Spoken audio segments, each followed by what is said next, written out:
everyone.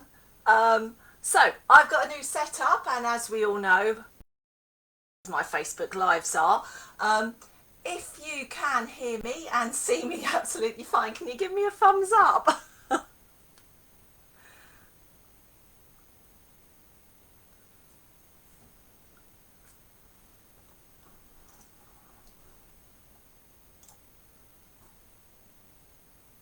So, oh, I've had one thumbs up, so hopefully that's someone who can hear me okay. It's not good. Hello to anyone who has not joined me for one of these before, but previous experience has showed, really don't know why I try and do Facebook Lives, I always have some terrible kind of a car crash moment with technology where it just doesn't love me anymore. So, yes. So I'm just going to give it a few more minutes and hope some more people join us. So I have, as you can see, my artboard. I've got my computer over that side and my laptop over this side so that I can see you see comments and things like that. And well, I'm supposed to be able to see comments and it's not showing. So let's have a look. So today I have my very glamorous sidekick Maria, who is helping me out. Oh, I can see some comments now. So yeah, Maria is on the comments and things like that. And hi, I can see some hellos. Yay, it's working. It's not good, is it, that I'm that excited that technology is being kind today.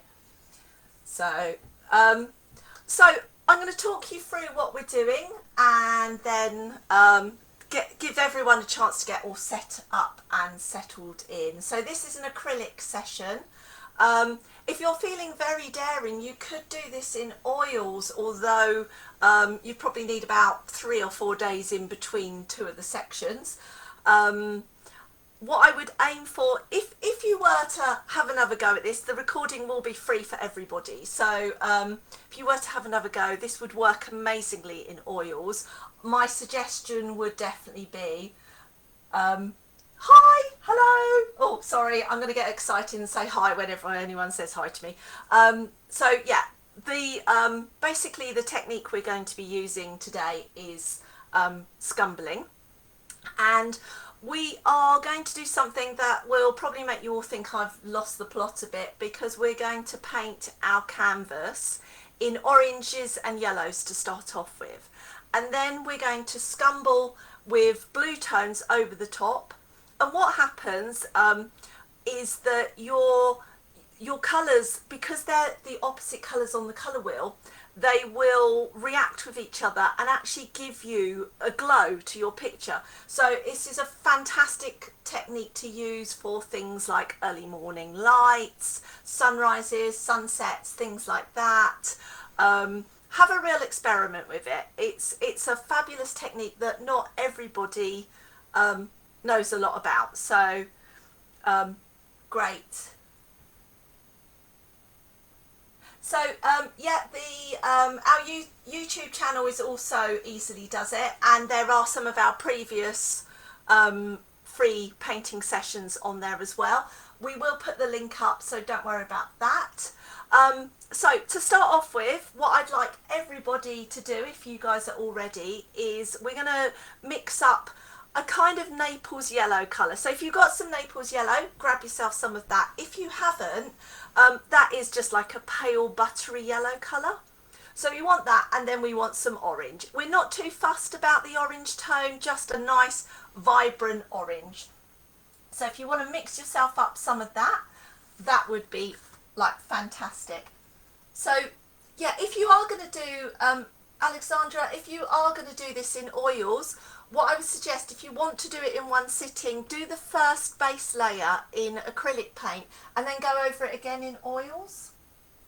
So I'm going to grab myself some white, so I like to show to everyone that you can do this even with, you know, not the most expensive paint. So if you're here in England, this is Crawford and Black paint, and it is just from the works. Cheap and cheerful, so you don't have to spend an absolute fortune on your equipment. Really good idea to invest in some treat yourself to some good brushes and some good paints, but you don't always have to use loads of them. So give yourself quite a generous mixture of each. Oh no, why is that saying it's ended? So am I still going? I hope so. Oh, I don't know. See, I said that technology is not my best friend. Are we back on? I think we're back on. Oh, I don't know. Technology. Don't you just love it? So I'm just going to carry on regardless and hope that you guys can see me all as well. So I'm going to start off with I've got a 1-inch filbert brush, so any kind of sort of 1-inch flat, a flat square or something like that would be awesome. So can you guys, I don't know whether the stream has stopped or not. This is not good. So I'm hoping, well, I'm going to carry on anyway. So this will all be random witter on the YouTube recording. And what I'm going to do with a bit of water, oh no, can everyone see me okay?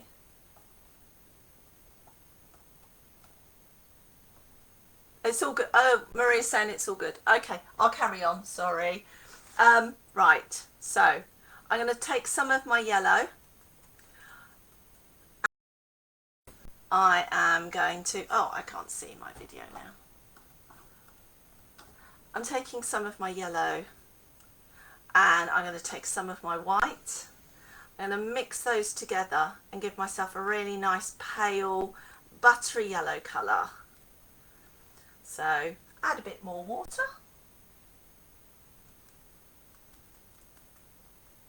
And a little tiny spot of red. I don't want to make this orange, just want to warm my yellow up. So I've got this lovely buttery yellow colour. And then what I'm going to do basically is paint 2 bands. So I'm going to divide my canvas roughly into thirds, and I'm going to have orange in the middle and yellow at the top and the bottom. So a really good way of making sure that you can get a nice horizontal line is if you use a separate brush and kind of pinch it so that you're roughly a third of the way down, and what I just do is move my brush across like this. Particularly when I'm painting these live sessions, I have to sit at a bit of a funny angle, and so what looks like it's horizontal to me tends to be a bit on the skew. So I'm now going to just fill this in. I'm painting with just enough paint to cover my canvas without absolutely drowning it. So I just want to make sure I've got enough paint I can't see the white through, because otherwise we'll still be here next Wednesday waiting for it to dry. So get that all on. You'd be surprised how people are always tempted to paint with way too much paint, and actually that makes it even more tricky than it is if you paint with small amounts. So painting, I would say painting's tough enough as it is without making it even harder for yourself. So I've got my first yellow band in, my lovely buttery yellow colour, and then I'm going to do the same again down in the bottom, and I'm going to just pinch my brush, move it across, line up my other brush with my finger, and that's given me a nice horizontal line there. So that's kind of a little tip for any kind of painting, if you don't want to get your ruler and pencil out, you can use it for just getting things lined up whenever you need them. So I'm going to get this base colour in.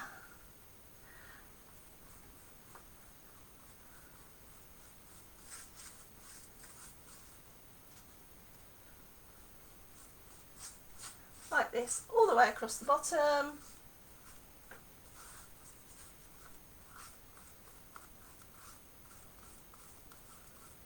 Make sure it's all nice and evenly spread, no white showing through anywhere, but not drowning my canvas. Okay, so let's have a look at the comments, see if there's anything.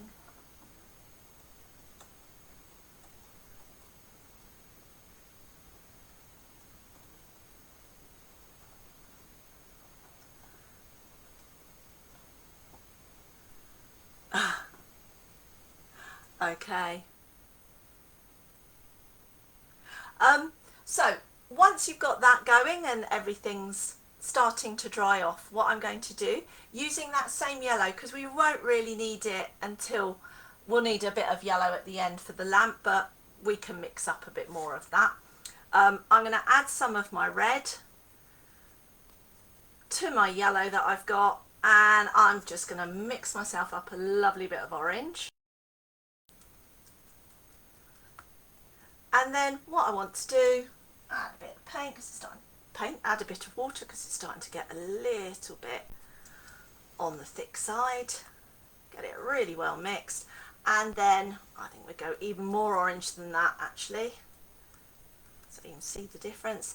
There we go. And I'm just going to fill in my middle section. So I want it to be a bit soft towards the edges. So I'm going to come back and just blend that out a little bit.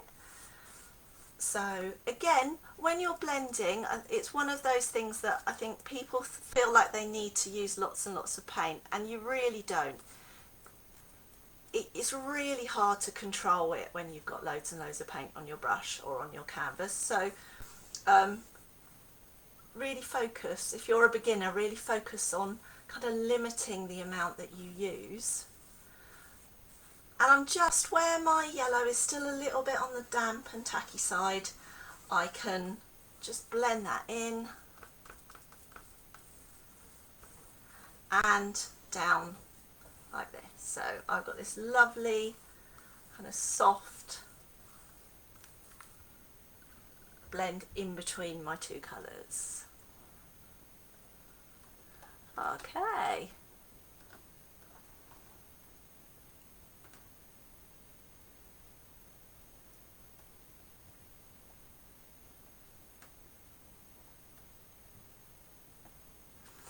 So, if everyone's okay, and when you've done that and you've kind of got yourself a nice band of orange through the middle, we're going to just let that dry off a little bit, and we're going to, I'll have a bit of a chat to you about what we're going to do next.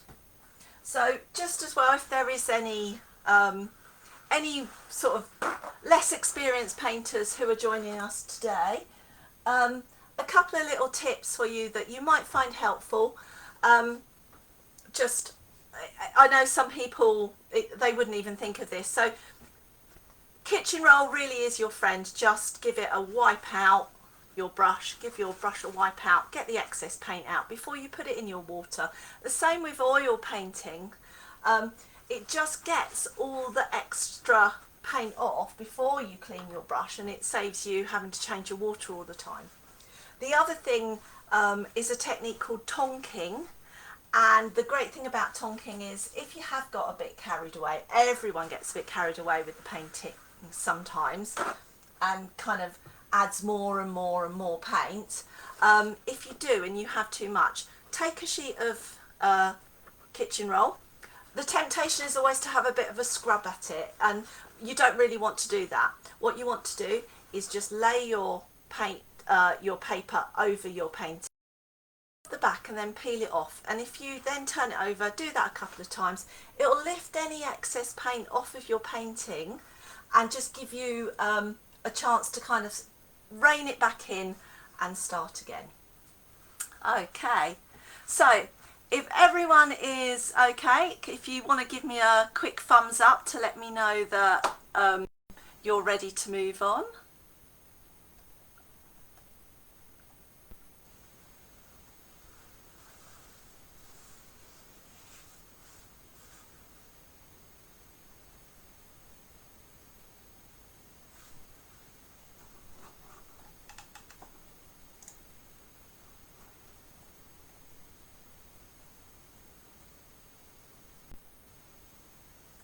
Are we all ready to go?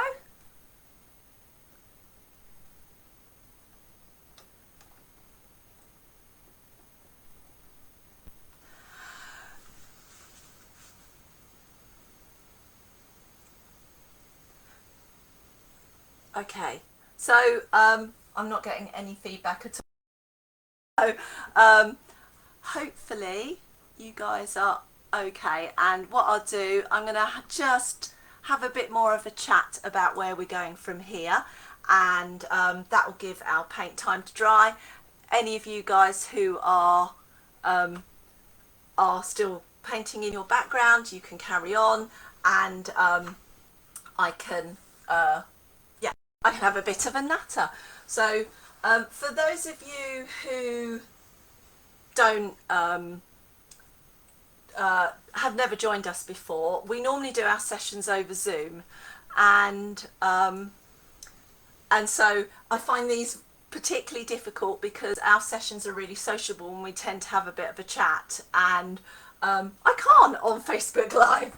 So yeah, it is a struggle when I can't talk to you all. So what we're going to do next is we're going to start to block in the salute. So hopefully you guys saw when the Zoom links and everything went out, there was some reference pictures that I sent out for you as a bit of a guide and a bit of assistance. And I know that if you're not used to painting buildings, they can be a little bit kind of just a bit imposing, and the thing to do with them is to just break down into solid blocks and simple shapes. So if you have a look at the reference photos, so I've printed them out across the top of the screen so that you can see them as well. We've got, you know, sort of big blocks of area and then smaller ones, so, and then you know, semicircles and things like that. So get in your big main block to start off with, and then so you've got this sliver here, and then start to put in kind of your big details, and then kind of start to break it down. You've got you can see up here and on my original I've put some third lines in there so that you can actually kind of judge where you want to put stuff, and hopefully that will help a little bit.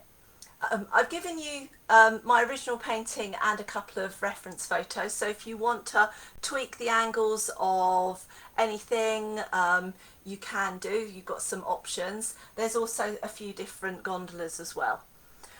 So what we're going to do while our paint is just finishing drying off is next step is to mix ourselves up some ultramarine and some white. Ideally what you want to do is two tones. We want one that is a much paler version, which is the one we're going to use for scumbling, our sky, and then one that is going to be a little bit darker and more intense for the buildings. So I'm going to grab myself some of that.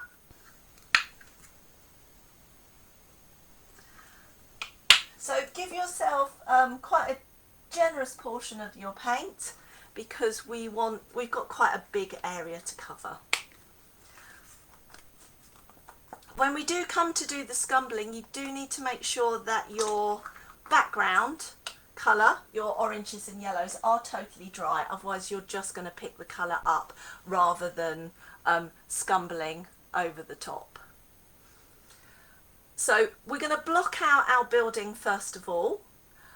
So if you have got your reference pictures and you want to have a quick look at those, absolutely do so. If you are just going to paint straight with me, then let's go for it. If you are, if you want to and you've got a pencil and a ruler, you can divide your picture halfway up and give yourself a pencil line to work from. If you haven't, you can use the same technique as we did for the backgrounds, just using your paintbrush and spotting some paint across, and then joining those up to give you your waterline. So we are going to put some reflections in on this, so if you go a bit wonky, it's really not the end of the world. That is quite a good save there. I'm going to switch over now to I've got a 1/2 inch flat square brush. Any kind of flattish brush of any size will do absolutely fine. I'm going to mix up my ultramarine and my white, so I'm going to start off with my slightly stronger colour. So don't panic as well if you end up feeling that you've gone a bit too light or a bit too dark with this, particularly with the if you feel like you've gone a bit too dark, because we are going to scumble over pretty much the whole painting. So get yourself a good portion of your, it's kind of like a periwinkle colour, and I'm going to add a bit of water to it like this. It's going to scrape off the excess, and so this is the point where if you're going with a pencil and ruler, give yourself a nice horizontal line.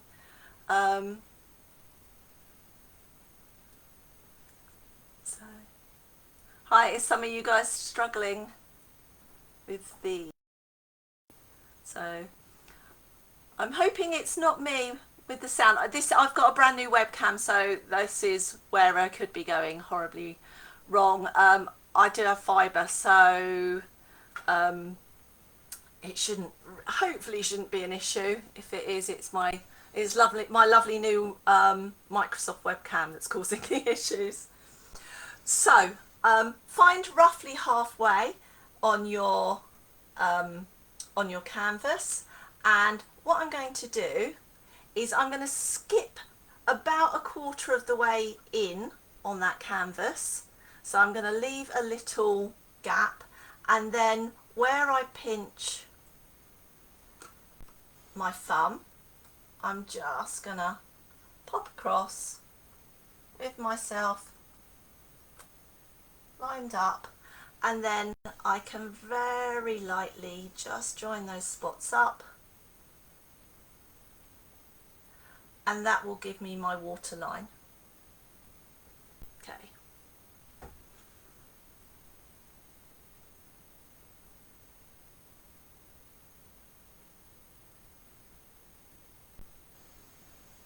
Oh, okay.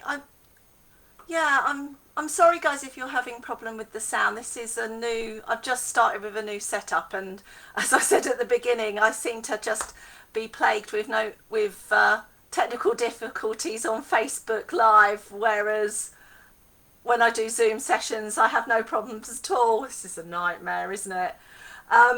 We had over 200 people sign up for this session, so which was why we're doing it Facebook Live rather than Zoom. So if you are struggling, the whole session will be on our YouTube channel. And I will get this loaded up as soon as I possibly can. So my apologies if you are struggling. So where we left the gap because we want this little sort of bit of an island off, so we're going to step up slightly from there. You still want to you still want to keep that horizontal, so you might find just using that same technique and just pinching a little bit higher. You don't need to come up masses, only about 1 centimetre, like this, across, and you basically just want to give yourself a little wedge shape. So we're going to scumble over this, and this is all going to be very disappearing into the background. Another way when you're painting to create a feeling of distance and things being off and far away is not only for them to be paler and to have less definition, but also soft edges and things like that will really help to create a feeling of distance in your painting. Right, so now we need to start to bring in some of the big blocks of our main kind of buildings. And so what I'm going to do is, I know we've got a little bit of a jetty coming off the end, and then I'm going to basically use my 1/2 inch flat brush and give myself a nice wide band going across. I'm probably going to do this twice. I don't really need to have any details. I definitely don't need a really sharp line to it. Just need to get that block basically blocked in. So yeah, so really don't worry about if you go a bit wonky, or if you've got your line showing a bit broken. Anything like that is absolutely fine. Okay, so I'm going to do that a second time now. So sticking with my 1/2 inch flat, and I'm just, you can see my orange isn't perfectly dry, so I'm just going to block these in.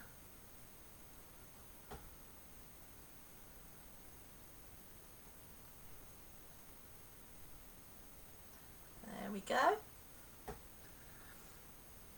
And then from there I can start to put in more of the details of the buildings. So probably for you, what I would suggest doing is, if you kind of imagine where your third line is, if we start off with this main big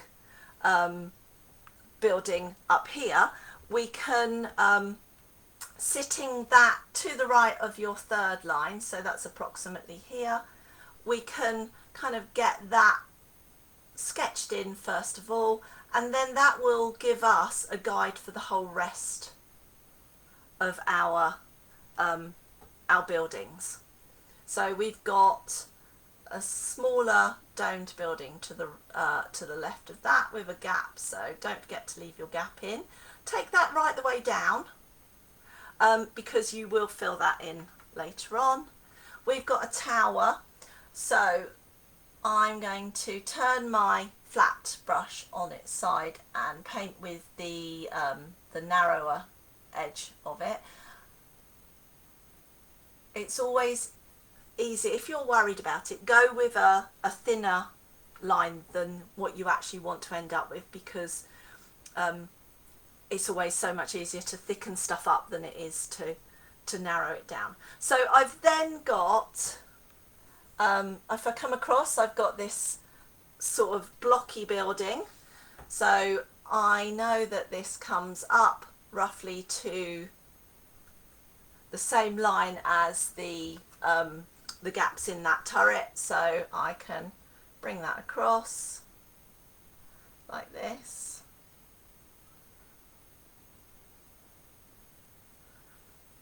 So, and then I'm starting to hit my third line, and then we've got some final buildings coming down. We've got an angled roof and things like that, and then we've got our landmass that's off in the distance, and we can just bring out any extra bits that we need. So I'm going to start to block this in.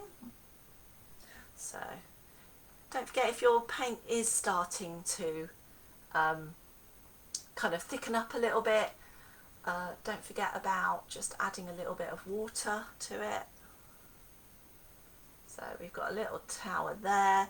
These little 1/2 inch flat brushes are great for doing buildings and things. You can get lovely sharp edges on them. And then we're going to just bring that out a little bit, and we've got our slightly angled roof. So I know we've got our jetty coming off of here, so I'm going to turn my brush again, and I'm just going to dab with my brush coming out, and I'm going to come back a little bit later on and add a bit more of depth to the colour. And now I can start to put in some more of the details that we want. So I know I've got a little round and a square roof on this building here. So I'm going to get the square one in because I'm on my flat square brush. I'm going to block in this. You can see it is higher up here, so we're going to get that blocked in. Our turret, we've got, I'm going to make sure that top is nice and square, but I'm going to come back with a finer brush and get that really blocked in. So we've got another step up between the turret and the next tower. So I'm going to take that a little bit higher and block in my curve shape. Again, I'm going to switch brushes to really get a nice curve and some details on the top of that particular turret. We're going to go across at the same height there, and I need a bit more water, and then block in my big turret. So I know that the large one's got great big stained glass windows. I was lucky enough. I've been to Venice twice and seen this. So what we can do is you can put a shadow into those if you want, or alternatively at the end you can, before we do our lamp and things like that, you could actually block a bit of yellow into that and make the sun kind of rise through it. So I'm going to just put in the base of this bell tower here because I've got my flat square brush there, and then on this side it kind of disappears, and I'm going to just sort of fade this out to pretty much away to nothing, because we don't want too much happening here because we're going to have stuff happening in the foreground and we don't want to kind of detract from it. So we're keeping in line with this cross section here, and then I'm just going to kind of come down and then I'm just going to let my paintbrush run out of paint off to the right hand side.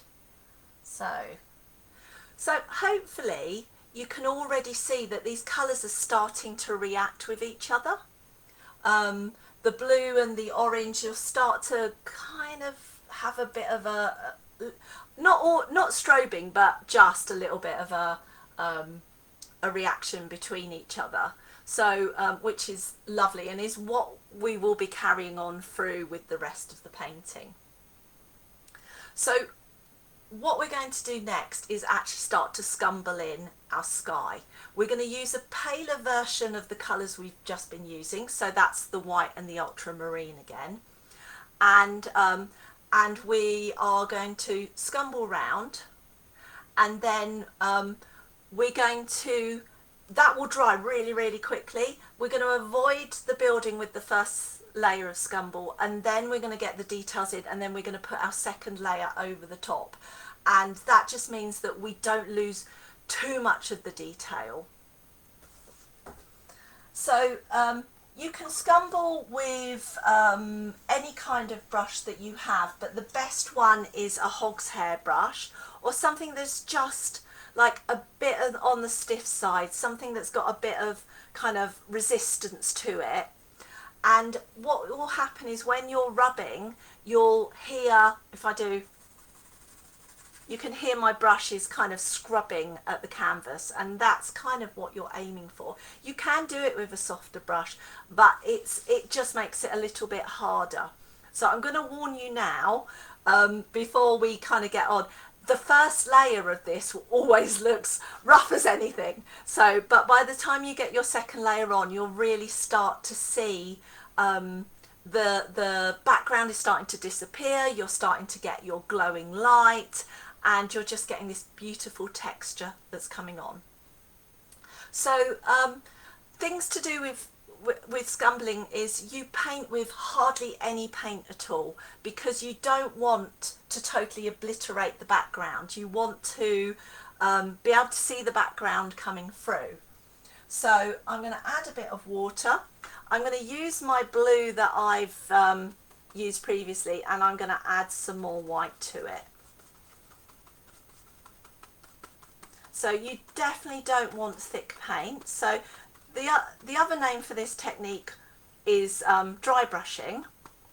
The difference between dry brushing and scumbling is always over the top of a contrasting colour. So you scumble white over a light colour over a dark, or a blue over orange, or a green over a red. Or, you know, if you want to do something that's quite muted, you would go over a brown with kind of like brighter colours and things like that. So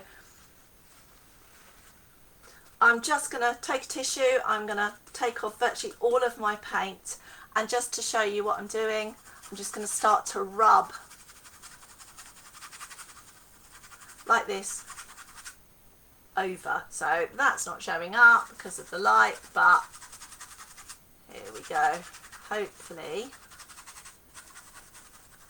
So this is another great technique for, let me try turning that light off and see if that shows it up a bit better. A little bit better. This is a great technique if you're doing something like misty mountains or misty clouds, things like that. I've done a lovely session, which we don't, I have to redo it because we haven't got it as a recording. I've done a lovely session of Cape Town and Table Mountain, and we've got a nice sort of sea fog coming in, and that looks really lovely. So it's a great technique. So it seems totally counterintuitive to paint with hardly any paint on your brush, but it really does give you this beautiful effect. So you can still see a lot of my background colour coming through with that first coat. You'll also find it dries really quickly, so you can get onto your second. Some people like 3 coats. It's totally up to you. It will all depend on how thickly you've painted. So grab a bit more. It's surprising, considering how thin a coat you're putting on, it is quite surprising how much paint you actually get through doing this. And then I'm going to come down and start. This is making my arm ache.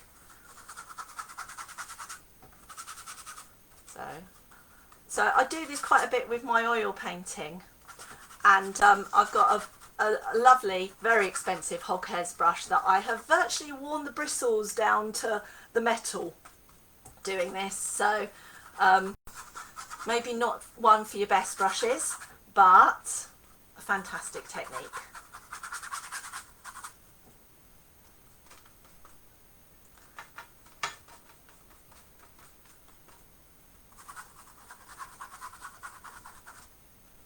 So, but hopefully you can start to see the reaction of the paint.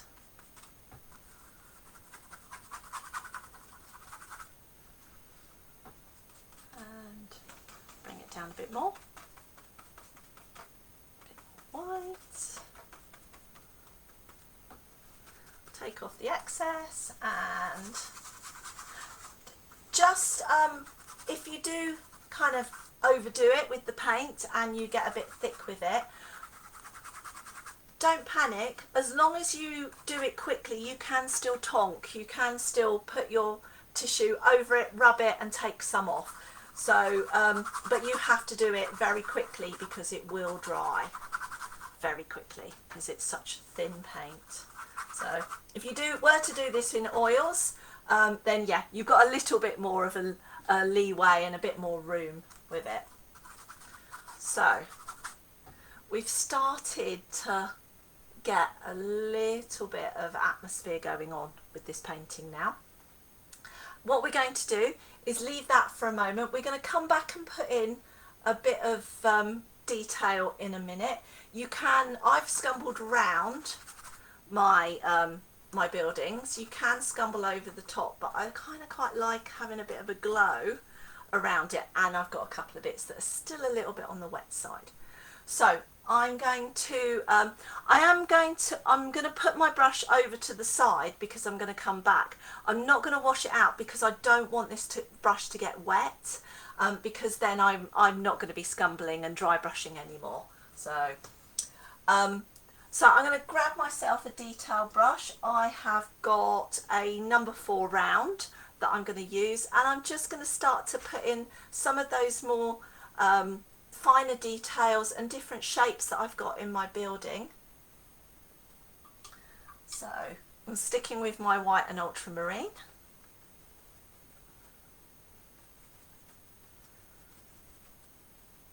I'm going to pop in some of those details, and then I'm going to carry on scumbling. So what we'll do as well is start to put in a bit of shadowing with a darker ultramarine colour as well, but we'll get these details in first. So if I come across from the left hand side, I'm going to pop in a few little uprights on that jetty area that I've got here. I've got some little turret things that are going to come up and down there. So this is something in the distance, so we're not too fussed about too much detail.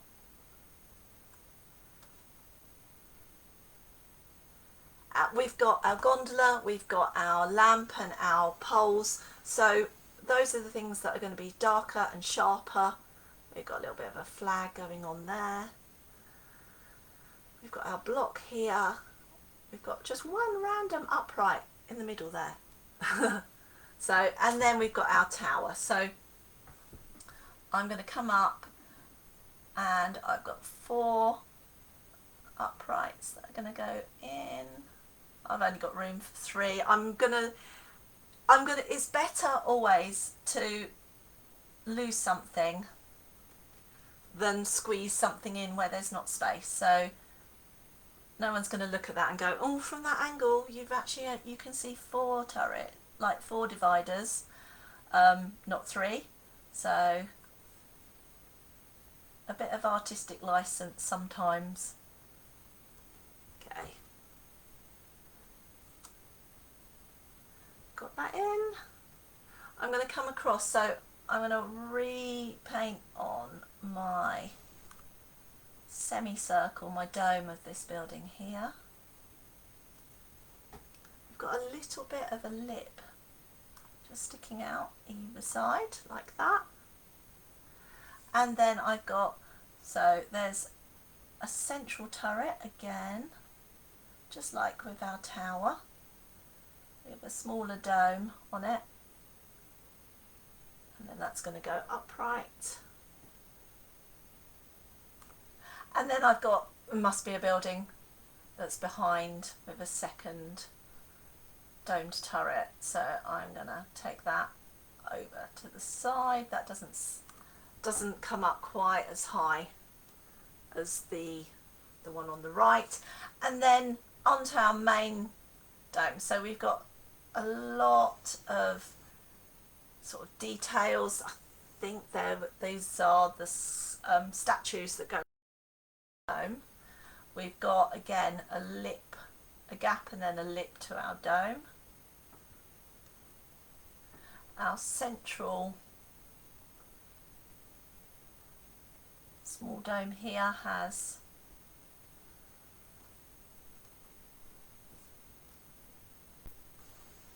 outside of the dome, the main dome bit, there's two bits that stick up, and then our central dome in the middle, and then we've got a little towery bit sticking up. I need to repeat the statues and things on the right hand side, and then we're just going to kind of suggest that there's some stuff there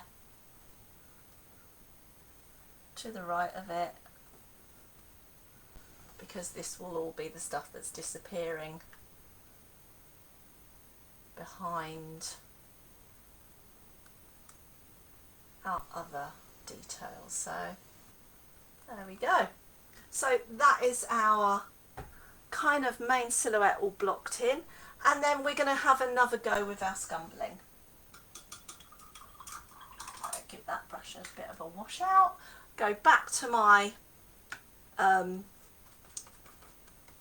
big old hog's hair brush, get my colours in. So if you wanted to really kind of change it up a little bit, you could use a cerulean blue and white for this instead of the ultramarine. That would give you a slightly different kind of colours to it. And here we go with my second coat, and you can see it's starting to get a bit more blue, and your yellow was starting to turn a bit green.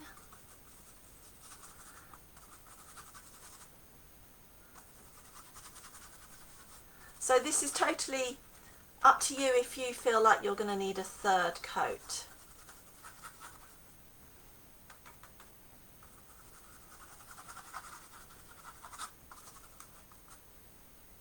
So you can see it's really starting to turn blue now.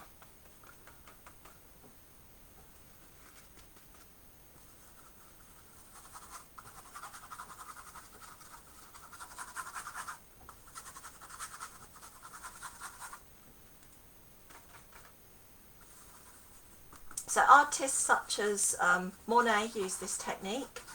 So if you particularly was to look at the his painting of the cathedral in Rouen, this is the technique he used, and these are the colours that he used in that particular painting. So you can see I've pulled a bit of paint off in that bit there where it's still a bit wet.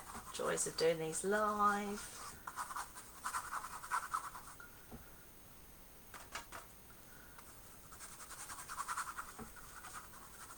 I find the thing with acrylic paints is I'm an oil painter by tradition, and since I started doing these live sessions I've had to kind of switch to the dark side with acrylics, and I find with acrylics,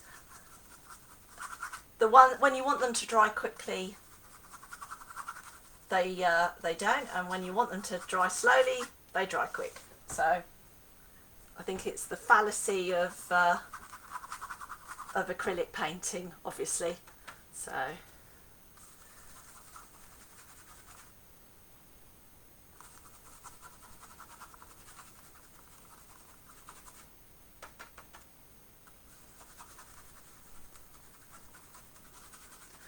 I'm going around my buildings. I am going to go over, but I'm going to leave a little bit. I quite like leaving a bit of the glow there, so I'm going to leave it, not go right up and solidly cover the edges. I'm going to kind of leave myself a little bit of a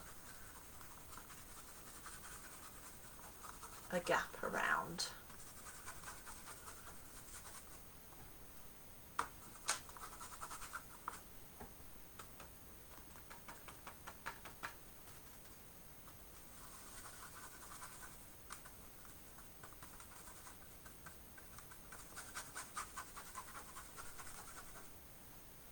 So what I'm going to do is, once I've finished up with doing the scumbling like this, I'm going to, oh, got a loose hair, put that off.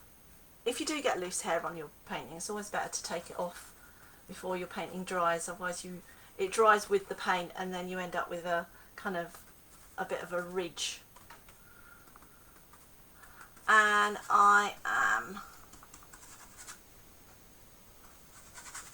gonna, so I've got, that glow looks much stronger on the screen than it does in real life.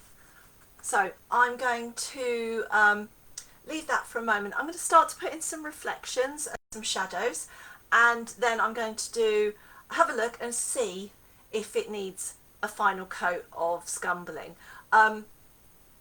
So if you leave your brush dry again, if you are going to kind of come back once you've put in your shadows and your reflections and you do feel that it needs another coat of scumbling, it hasn't gone as blue as you would hope, just or should I say, if you decide that it's good and you want to leave it like that, don't forget about your brush because it does need washing out. So I'm going to keep with my ultramarine and my white. I'm going to start off by putting in a few shadows, and I'm just going to use the same colours but just with a bit more of the ultramarine than with the white.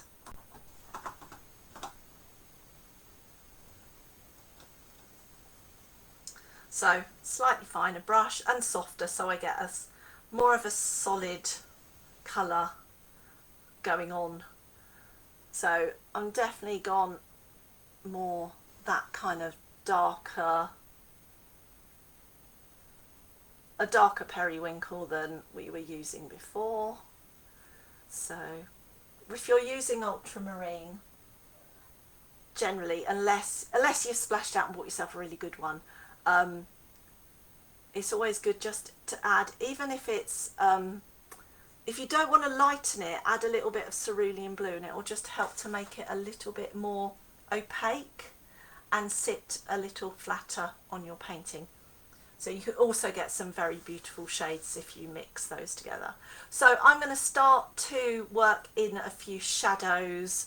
I'm just suggesting that there's stuff there. I don't want to put in loads and loads of details. So if you have a look at my original, I've just blocked in a few sort of shadows, particularly more down closer to the waterline. So I'm just going to block a few in. We're just giving the hint that there's something there. So use that, smudge your finger, smudge with your finger if you want to.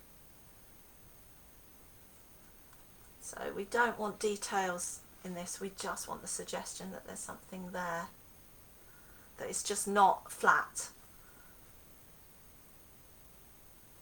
So I do like to kind of do nice smudgy paintings for my backgrounds and things. So I've just switched over, I'm using another 7 round brush, but you can use anything you like, whichever you feel most comfortable with really. So I've got another hair. So those that was a new hog's hair brush that I was using, so I went all out, bought a new webcam that's being awkward and some new brushes for this session. I should have known, should have kept to my old faithfuls. So just putting in some suggestions of some shadows, giving them a bit of a smudge.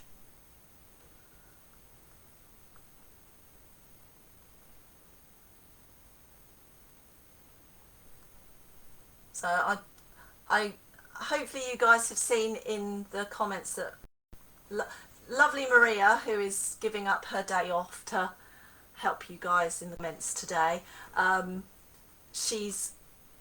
Maria and I both take turns at doing our painting sessions, and she's got some amazing ones coming up over the next few Saturdays, and She does paint in the morning, so if you're not an early bird, a great one of the great things that she's got me doing is recording the sessions. Yay! So if you're not up early, or you have to get up to take the kids to football, mind you, that I'm sure that must be finishing soon, then all our sessions are recorded and they are fabulous. So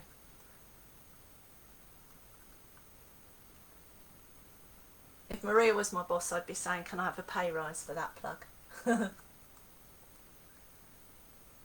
So this this smaller dome, I'm going to make it a little bit darker than the one that's just sitting off to the side of it, because I want it to look like it's closer, and that's why I'm concentrating a lot more with my my darker areas down towards the bottom of the waterline, because I want those to look like they're closer to us.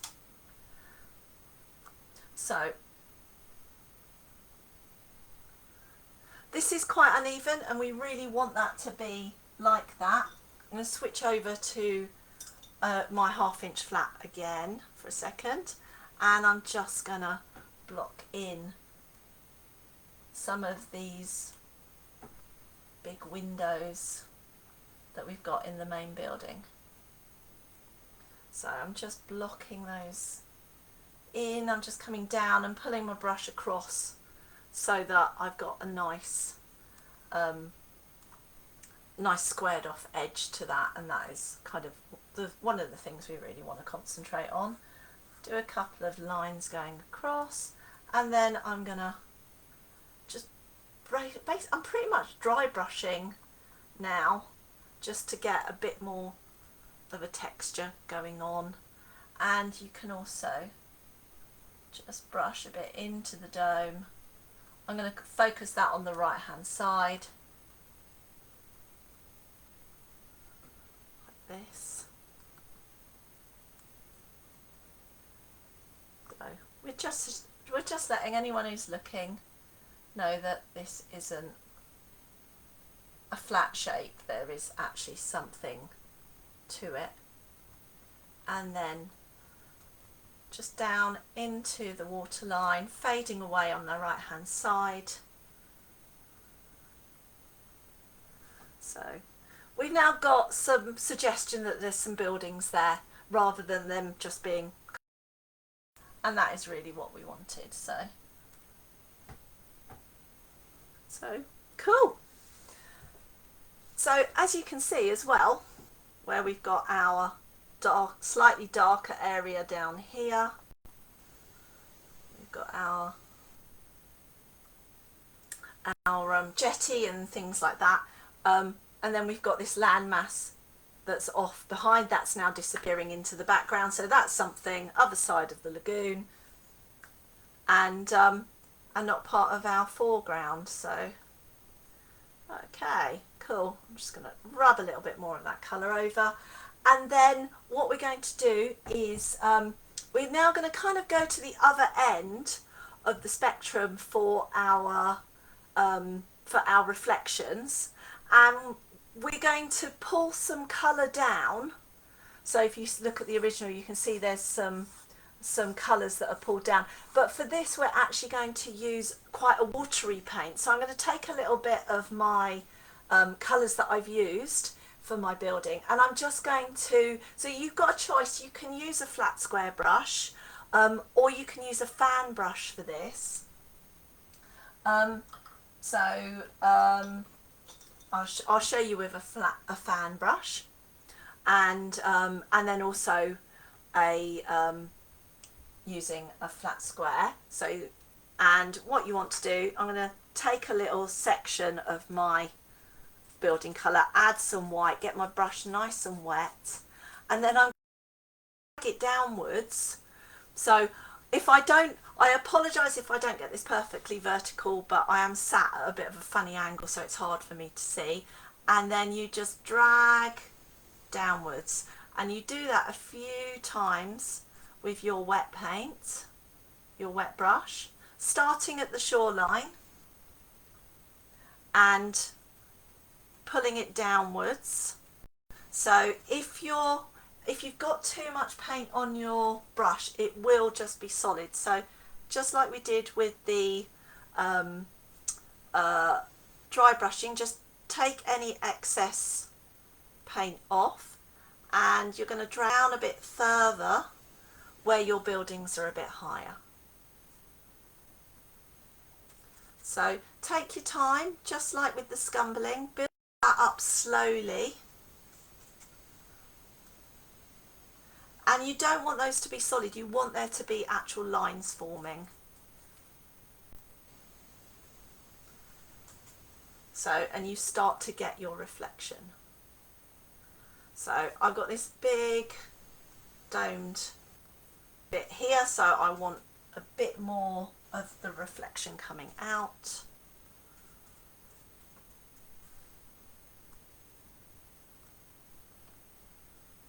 Just like this, and then I'm just going to fade it across to the right hand side. Just like with the scumbling, this should dry quite quickly because the paint is quite thin.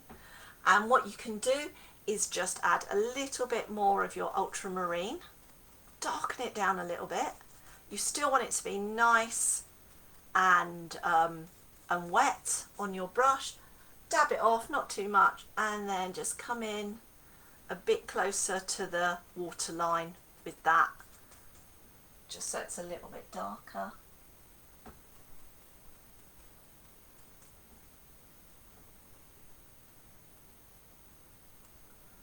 So you can just see. So the good thing about doing this with a fan brush is that you do get more of your streaks. The downside to it is you've got a little bit less control. So I'm going to switch over now to my 1/2 inch flat brush and just get a little bit more kind of detail, just get some of this a bit more kind of coming down a bit further. Where we've got our thin tower and stuff, you do want to bring that down.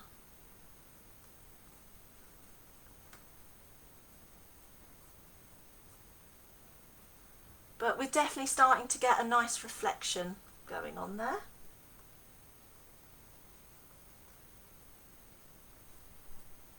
And find a last bit of contrast. What I'm going to do, just as a final thing with my reflection, is I'm just going to, a bit of ultramarine, a little bit of white. I'm going to have my paint just fractionally thicker, and I'm just going to basically dot it along the waterline and pulling down. So don't panic if you go a bit too, again, because we can still put another layer of scumble into that.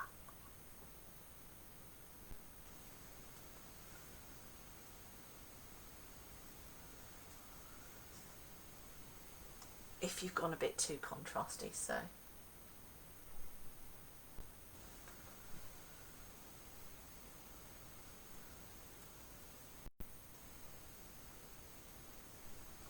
And then, just as always, we're going to just sort of fade that out to the right hand side. And I think we've got a bit of Venice going on there. Amazing. Right, I am going to just go round one last time with my scumbling brush. So, and I'm going to go really pale this time. So much more your kind of baby blue than your kind of periwinkle blue. And if you wanted to, you could go with a bit of cerulean at this point. And I'm just going to rub over this last bit. So you can go over the edges of your buildings, providing that they're dry. So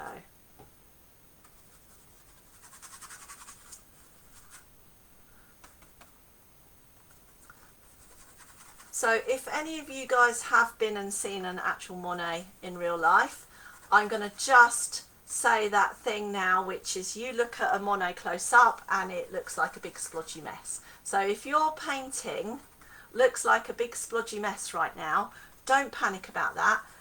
Do your last bit of scumbling, stand back and have a look at it, and you'll be amazed at the difference.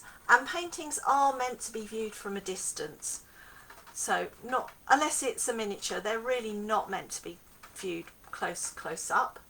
So have a look at what you've created and it will look amazing from a distance, particularly when we start to get our sharper details over the top of this, because this will totally and utterly become this just beautiful background that's totally makes sense. This might not make sense right now, but it will do by the time we've finished.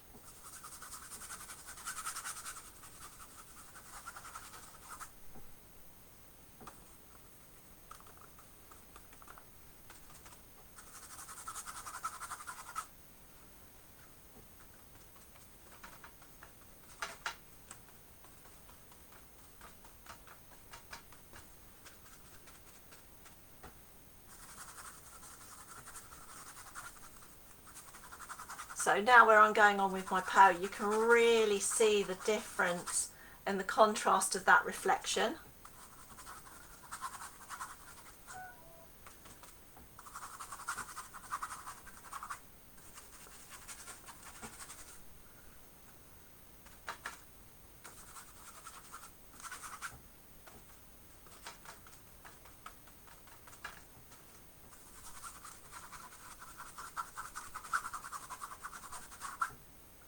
There we go.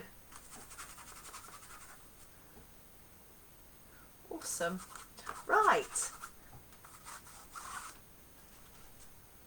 So you can wash out your scumbling brush once you have finished, or just stick it in some water, and then if you guys want to give me another thumbs up when you're happy with and ready to move on.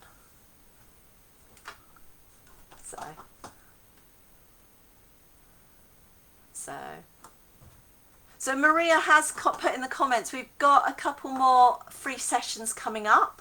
We have, so if you've been with us previously, you will know last summer we did a rainbow unicorn session that went a bit viral and a bit nuts, and I think I painted it about 20 times because every session was sold out.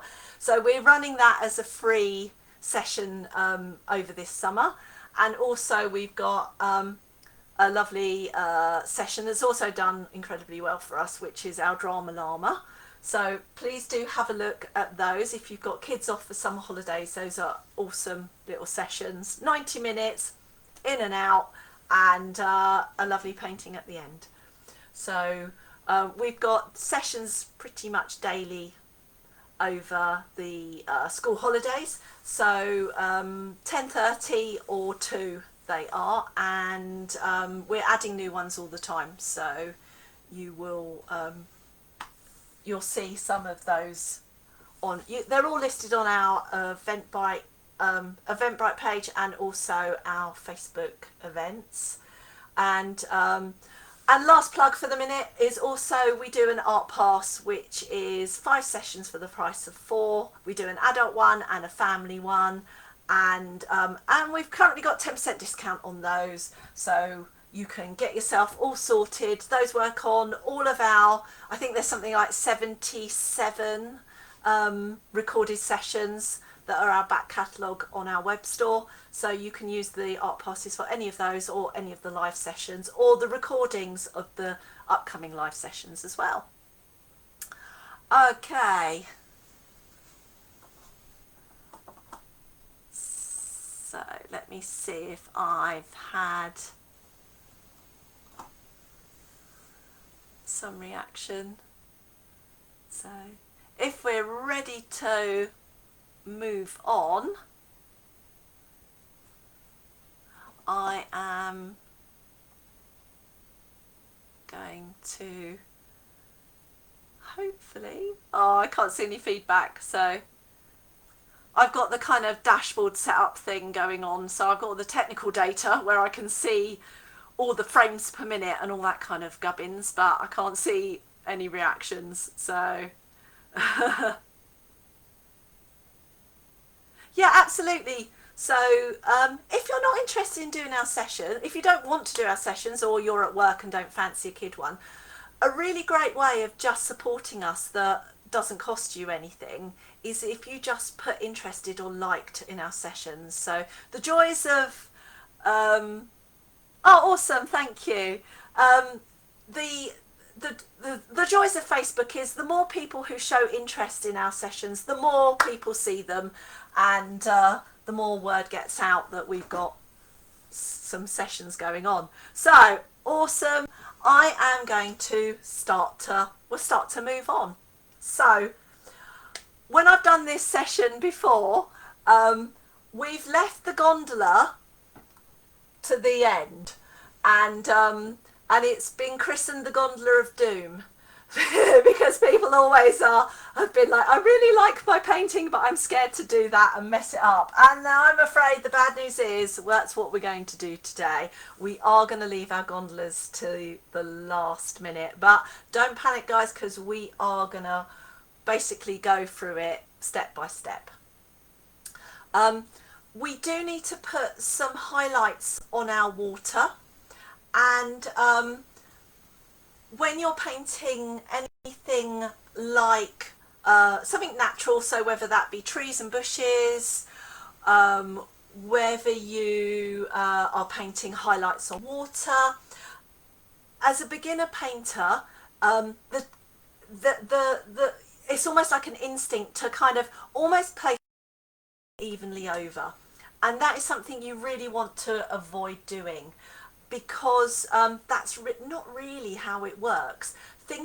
Natural things work in clusters, so you want to work in small clusters. A great way, although it's a very extreme kind of way of looking at it, if you look at this reference photo, you can see we've got this big band of highlight here, but our highlights around, there's clusters of them, and then they spread out going outwards. So that is something we want to keep in mind. You'll always have something a little bit more realistic looking if it's A, in a cluster, and B, it is one of those less is more kind of a thing.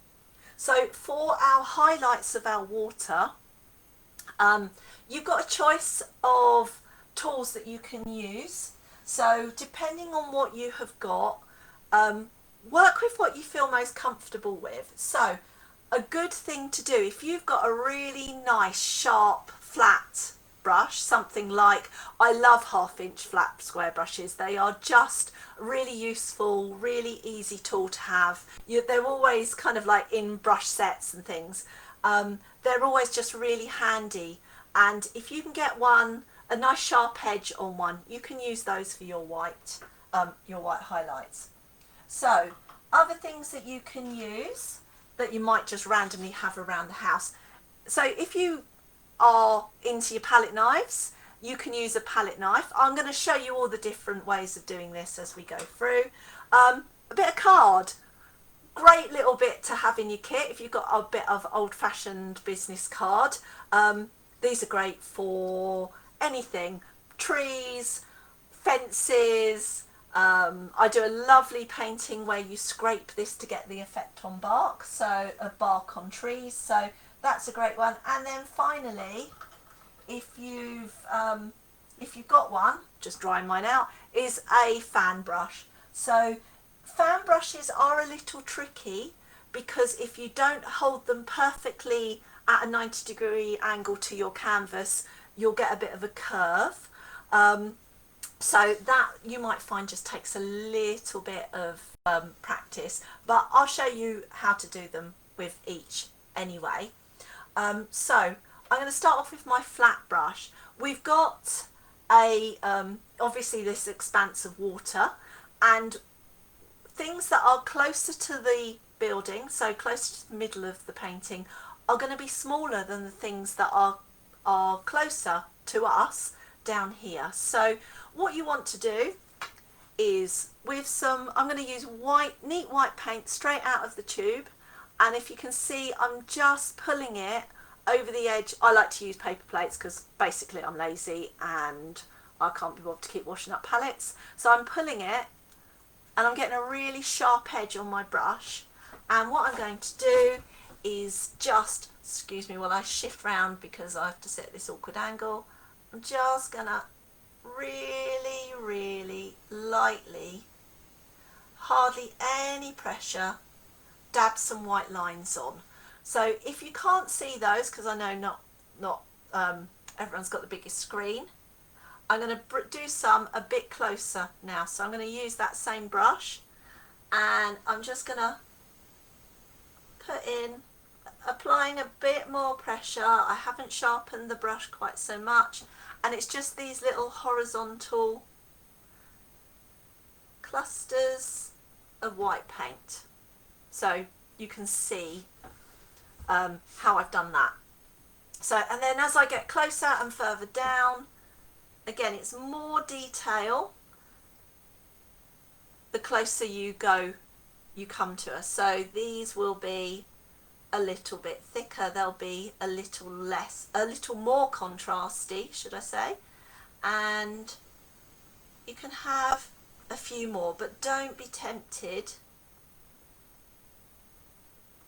to start to kind of evenly space them. So I could put a couple more in there, but I've gone so really sharp, quite faint, not too much contrast, really lightly pressing up near the waterline of our building. And then as I've come down, I've started to thicken those up a little bit. So there you go. Hopefully that's a little bit more obvious. Leave gaps as well. Don't be kind of dragged into feeling that you have to kind of fill everywhere. So that's how to do it with your flat square brush. If you're going with a fan brush, so just like you did before, so I like to give it a good pinch. The good thing about fan brushes is you get these broken uneven lines. So if you can see, I'm just very tip. I'm still gonna scrape it off. I'm going to make sure I've got a nice 90-degree angle, and I'm going to just start to very gently dab my brush. So, and if you see, what I'm doing is rocking it, and so that gives me, I don't get a repeat of the same kind of pattern of bristles. So I do it, and then when I start to find that it's curving, because they do tend to curve after a little while, I turn it the other way. So what's happening here is you're starting to get much more broken up lines, and then I'm going to come down, so reload my brush, and I'm going to come down here closer to the bottom of the canvas and start to put in, just make them a little bit more kind of substantial. So that's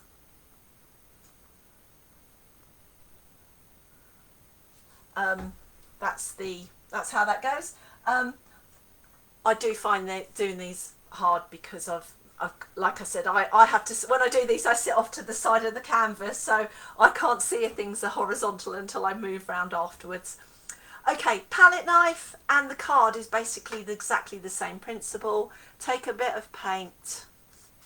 I like to, so if you've got a palette, or you might find you're better off doing this on a tissue, a bit of kitchen roll or something. So I'll grab a bit of paper or a bit of kitchen roll, and what I do, I just spread it on there, and then I just go up and down on the side, like that. You don't want too much, and then you just place like this, and you'll get these lines.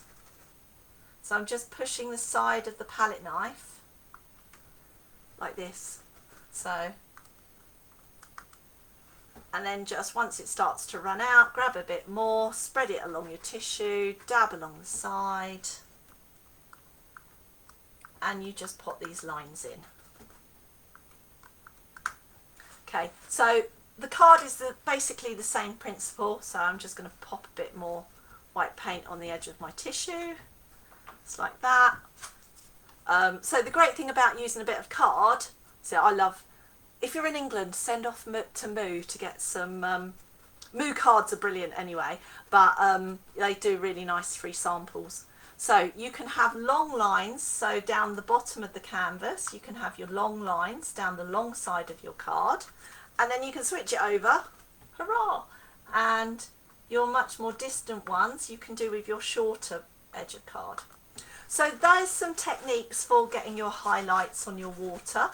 Have a bit of a play and see which suits you. So different people find they get the effect that they want using different techniques. So adapt everything to what really suits you and what you're happiest with.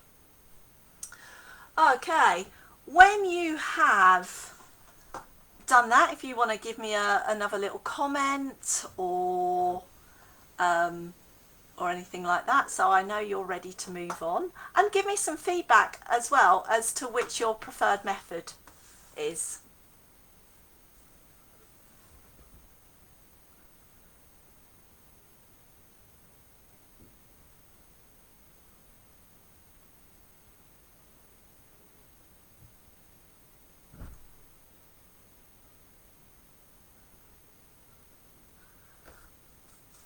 Gosh, we're up to 84 comments. I'm going to have to read these back. Is this all Maria? Maria, are you talking to yourself?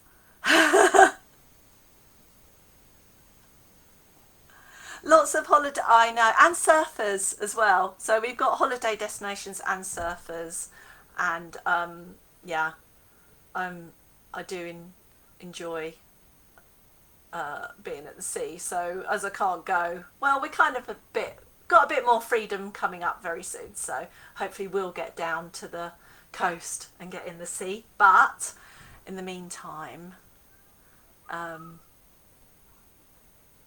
you like the brush method? Excellent. Yeah, it's definitely worth having a go with a bit. Do you know what, just at some point just have a bit of scrap paper and have a bit of a play with the card. And it's quite a nice, sometimes it's just nice to have a go with other stuff, and yeah, it's things like that, it's good to have.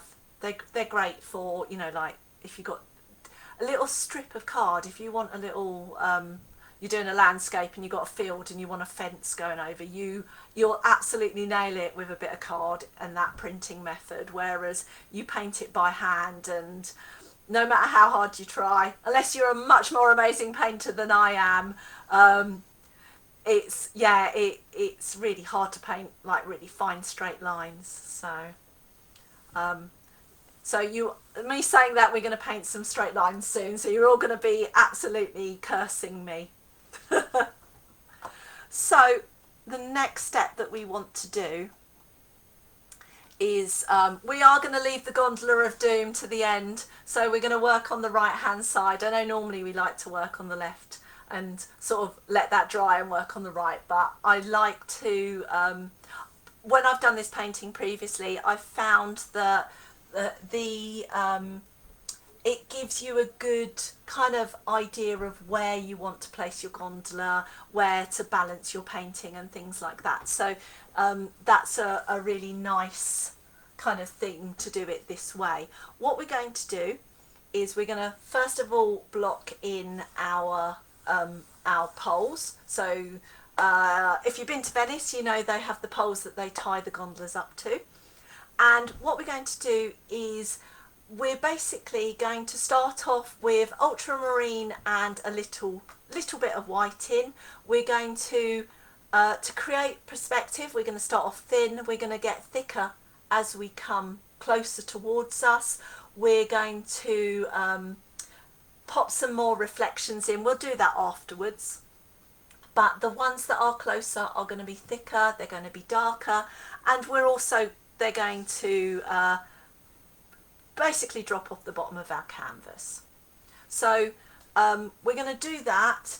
This will then give us a little bit of a guide as to where we want to put things like our lamp and stuff like that. So ultramarine, a little bit of white. Also, if you want to be prepared ready, you could grab yourself a little bit of black, because these very front ones we are going to add a little tiny bit of black to. So just grab that for you if you want. Ready, out the way.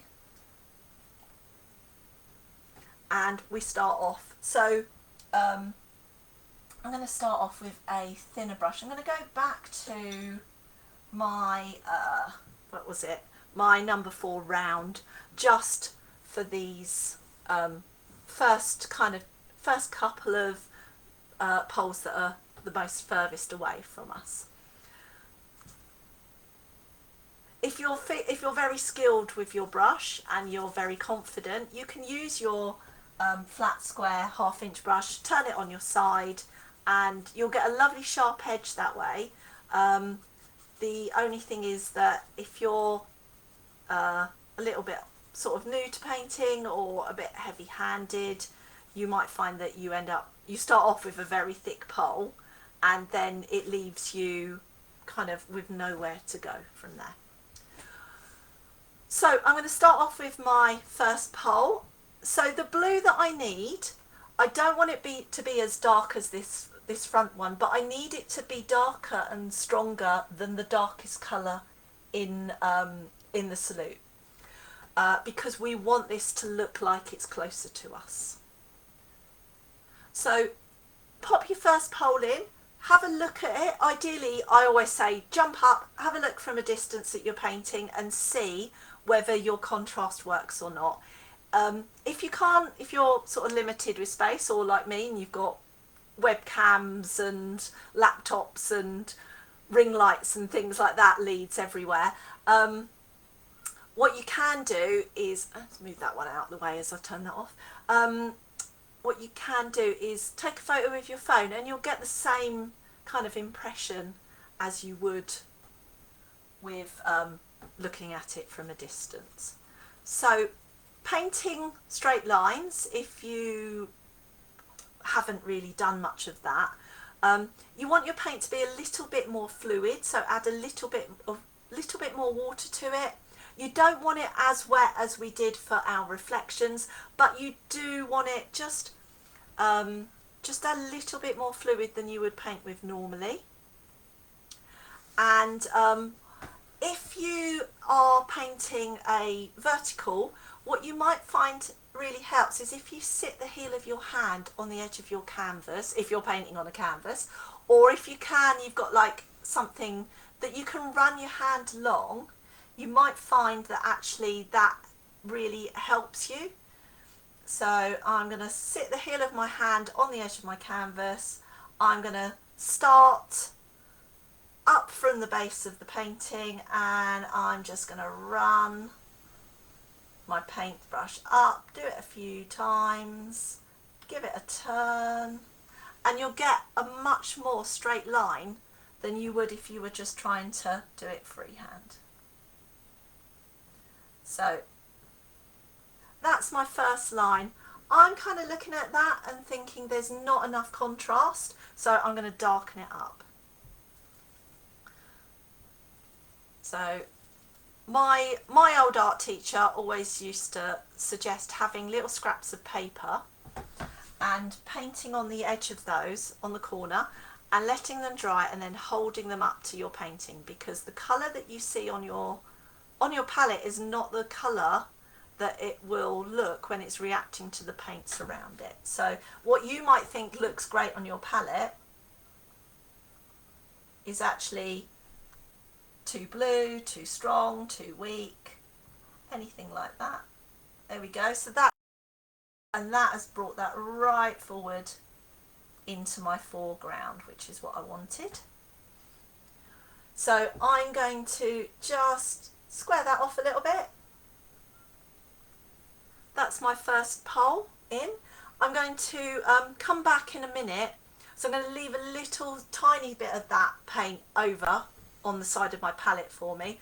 And I'm going to now use a slightly darker one. But once this has started to dry off, I'm going to just water it down and just give myself a little reflection.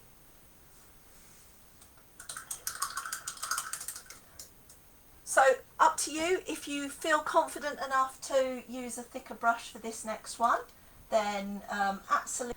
What I would just be aware of if you're doing that is, you know, keep in mind that you've got to get thicker, and you don't want a pole that is so thick that you kind of it just drowns out everything else in the painting. You want to try and keep a bit of delicateness in it. So I would say probably at the stage with this second one of about 90% ultramarine and 10% white. I'm just taking absolute edge off of it.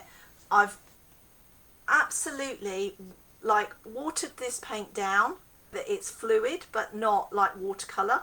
I've loaded up my brush and now I'm scraping all the excess paint off. So it's really hard to paint lines if you've got too much paint on your brush.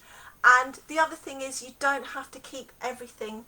Actually, I would actually avoid keeping everything perfectly vertical, because that is going to be a nightmare to paint, and even if you're slightly off, it's going to look really weird. So I'm going to purposely paint this next one at a bit of an angle.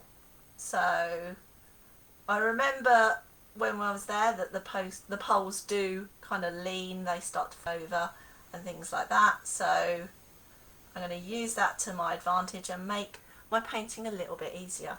So this one is closer to us.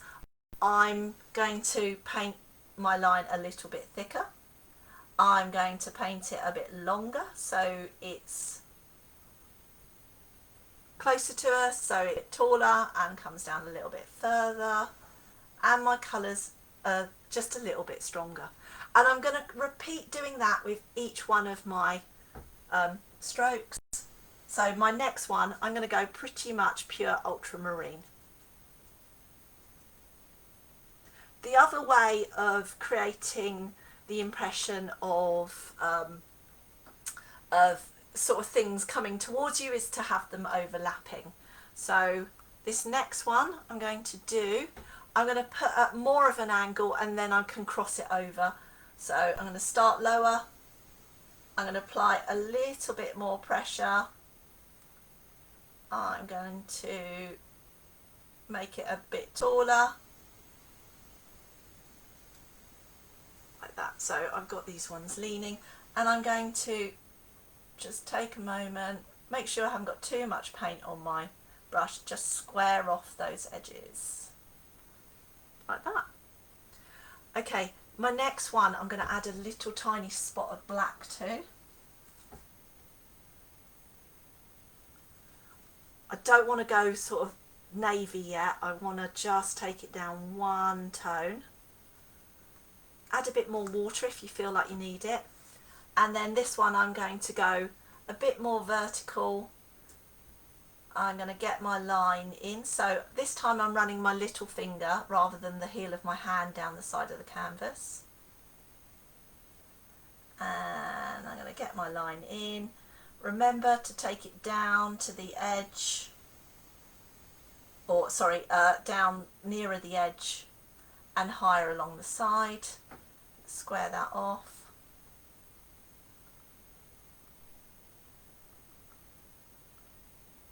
Like that, and then yeah, keep going. So don't try and squeeze too many in, just go with what you've actually got room for. So adapt your painting to suit what you've got. Don't sort of be tempted to if I've put 6 poles in, then, and you don't squeeze 6 in, go with 5. If it looks better, it will look better and no one will know that there's meant to be 6. I'm saying that, I am saying that, however, ideally you always want to go for an odd number of things because they just sort of sit better.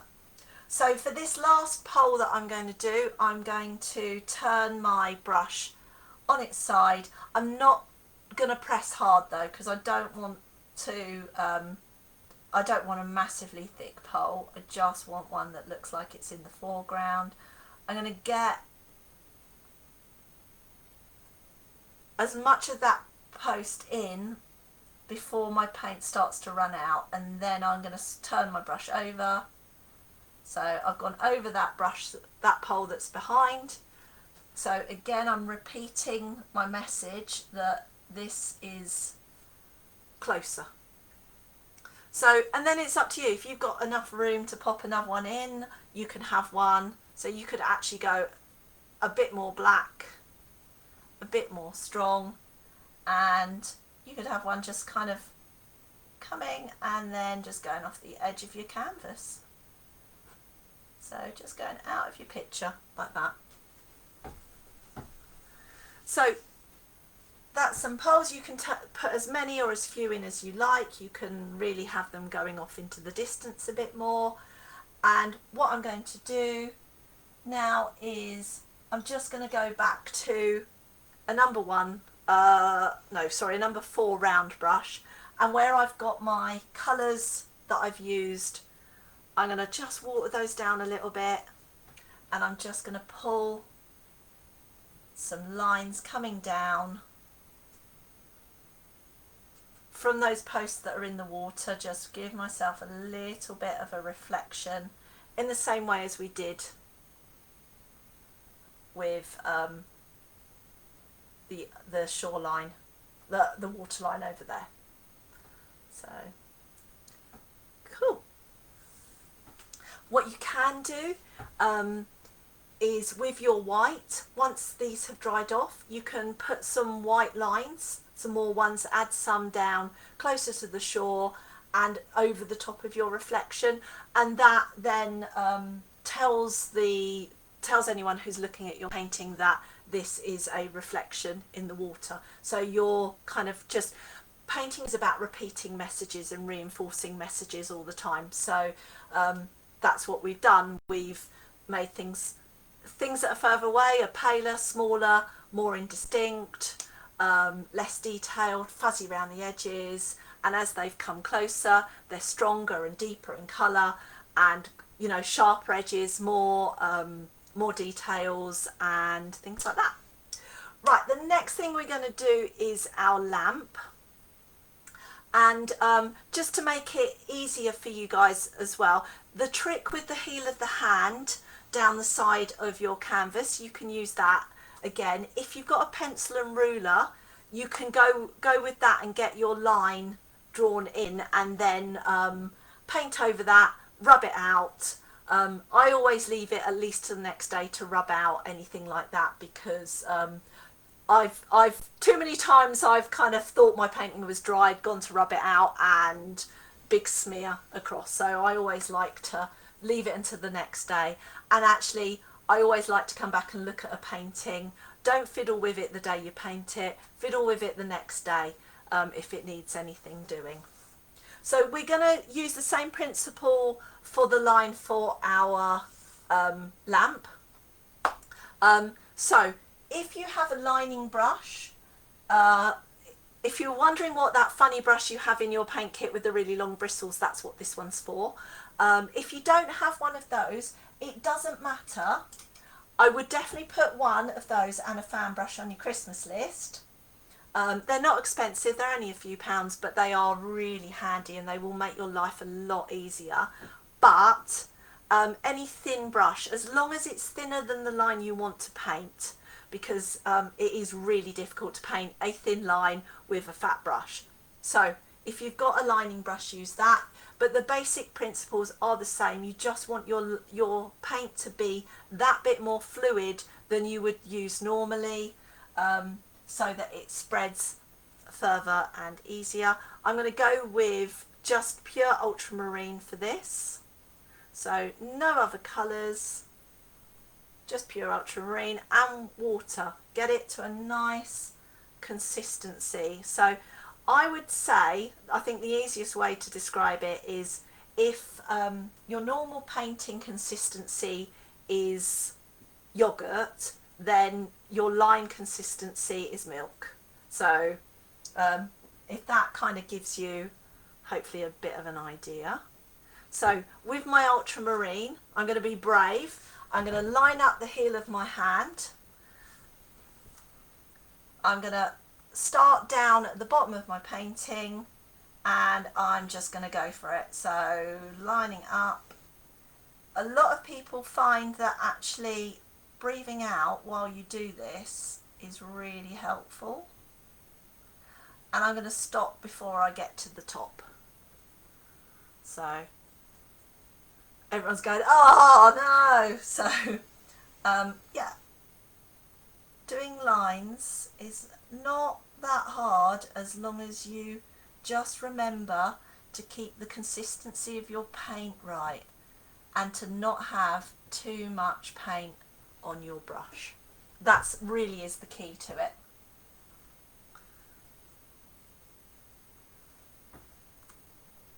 So don't press too hard as well, that's the other thing. So I'm going to take that almost to the top of my canvas, and then if you're using a lining brush, keep that out, don't wash it or anything, just grab yourself a small detail brush, and I'm just going to, with my ultramarine, I'm just going to kind of put a little bit of a kind of finial on the top. So there we go.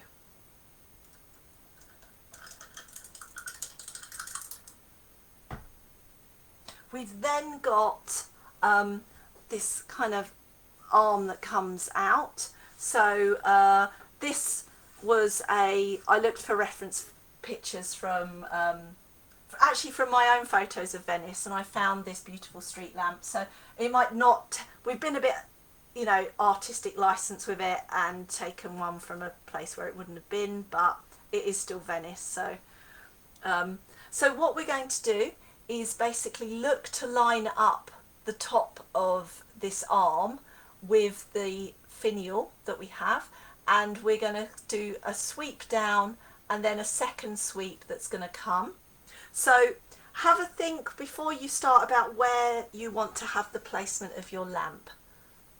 So we're going to basically, we're going to paint in the back half of the lamp, leave that to dry, put our yellow in, and then come back with our ultramarine and put the rest of the lamp in. So you want to come in, just do the main arm, don't worry about things like the hook and stuff at the moment. And we're going to come across, and then we're going to start to move downwards and join on to our main point there. So my line started to fade off a bit there, so I'm going to just thicken that up. And then we want a second branch to the bottom of that. So I'm going to come down. Don't forget, if your paint is starting to dry out, you will struggle to paint those to get a good line, so add a bit more water to your paint if need be. So, and then I'm just going to come back, and I'm going to put that little hook in.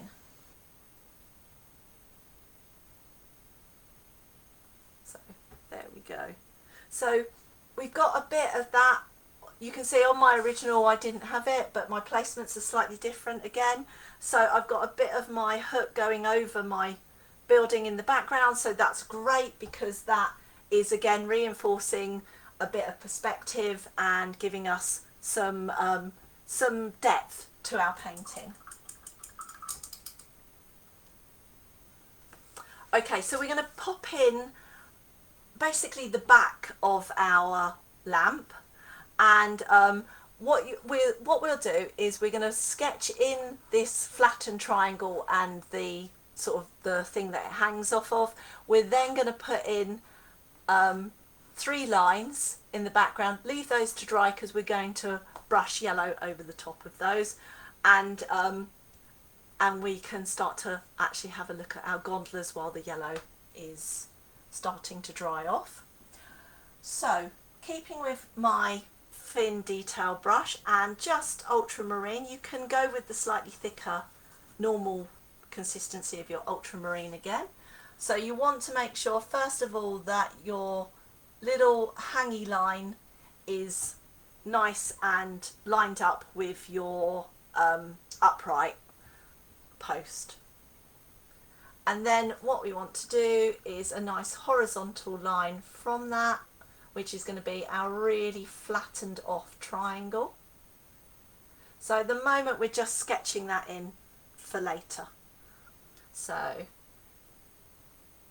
then pop in your sides of your lamp. So just step in slightly from the edge of your triangle. Going to bring those two down, and you're going to put one across underneath. So we're going to lose most of these once we put our yellow like sort of the light coming from our lamp. So these you don't have to worry too much about those at all.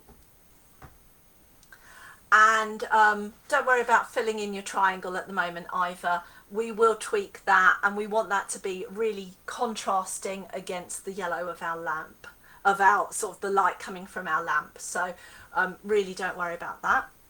So we're going to leave that all to dry off for a second and have a look at our gondolas. So in my initial painting I did 2 gondolas. You can do as many as you like if you're feeling brave.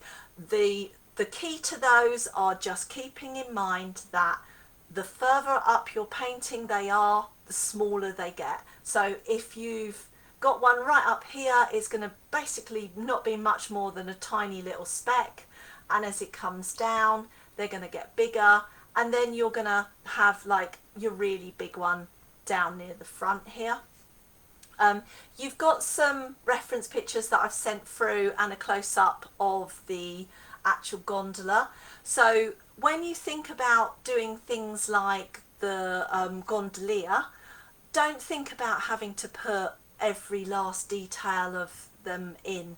They are moving, they've got a job, they've got a particular stance, and they're in silhouette. So it really is a case of just kind of putting in the detail, not the details. This guy here on this one is particularly good because you can see his hat, you can see his head. He's got sort of one elbow up higher. It's just, quite a good pose to look at. There's a lot of suggestion in there without having to put too much in. So the actual basic gondola itself, what we're going to do, so we'll start off by doing one of the little ones, and then we'll work on to the bigger one. But they've got this very distinctive kind of, it's almost like a bit of a sort of elongated banana shape. So we're going to have this stretched out a sort of banana. Then we're going to pop on sort of the seating and the people. We're going to put in this kind of, they have this raised cover bit at the front, and then we'll put on our finials and our smaller details. So that is, she says, how to paint the gondola of doom.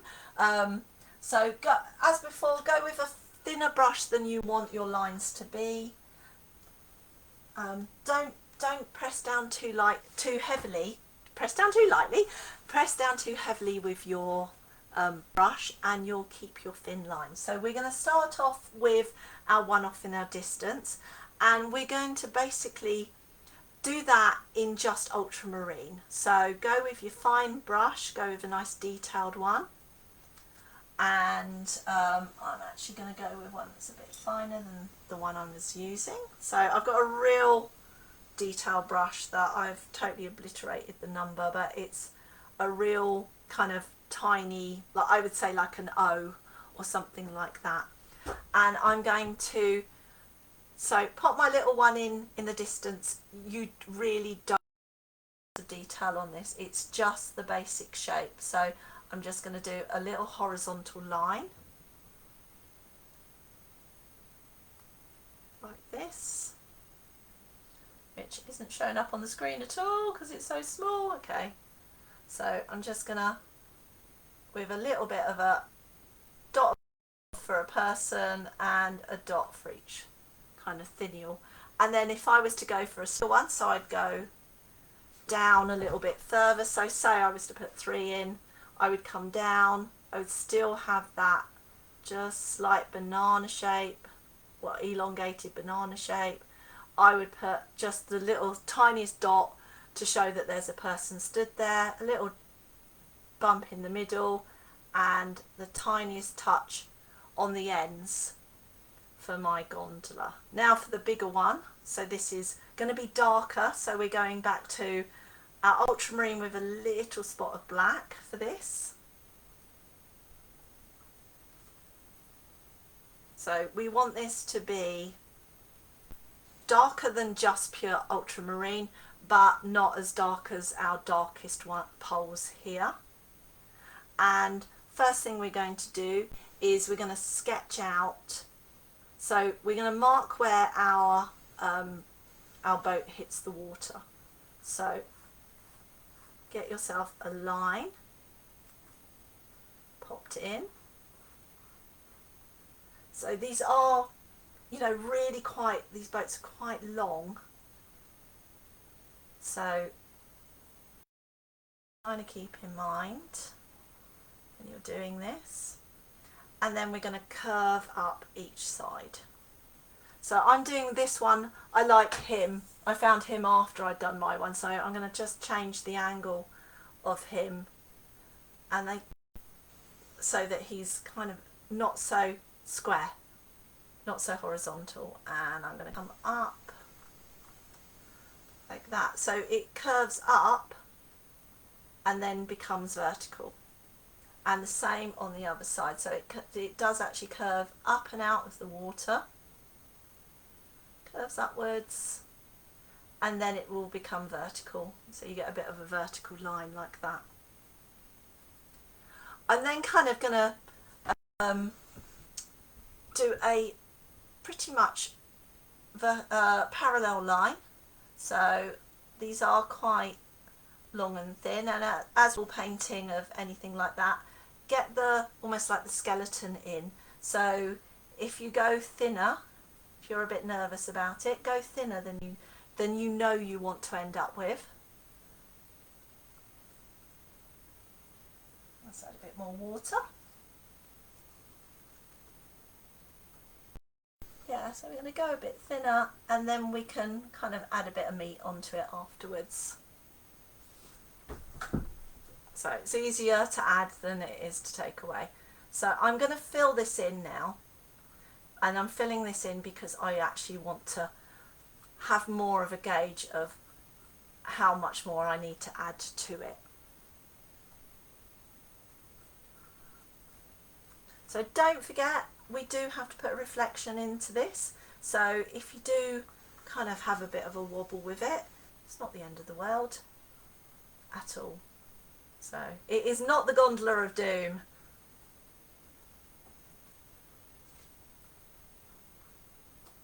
So I'm actually quite pleased with that. That is not far off of where I want it to be. I want to just fatten up that back bit there.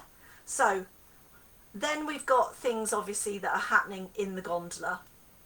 So I have got my guy, and I'm just going to start off with a little bit of a stick man for him.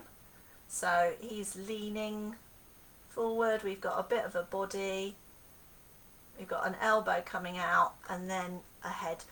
So don't worry too much about things, just ignore things that you know are there, like necks and stuff like that. They do tend to have these kind of slightly flared trousers, so you can give them a bit of a flare going on there. So I'm just I'm looking at my reference picture and I'm looking at it as shapes rather than things that I know are there, like limbs and stuff, because I don't want to get caught up in, oh well, I know he's got a, I'm just switching to my really thin detail brush for the rim of the hat there. Yeah, I know he's got a limb and I know he's got an arm there and a leg there, but then that ends up not being quite so realistic. So I've got my gondolier, should I say. I'm quite pleased. Yeah, I'm quite happy with him. So I've then got, so we've got a few bumps and things on the back of, behind him on the gondola. We've got a bit of a raised area there.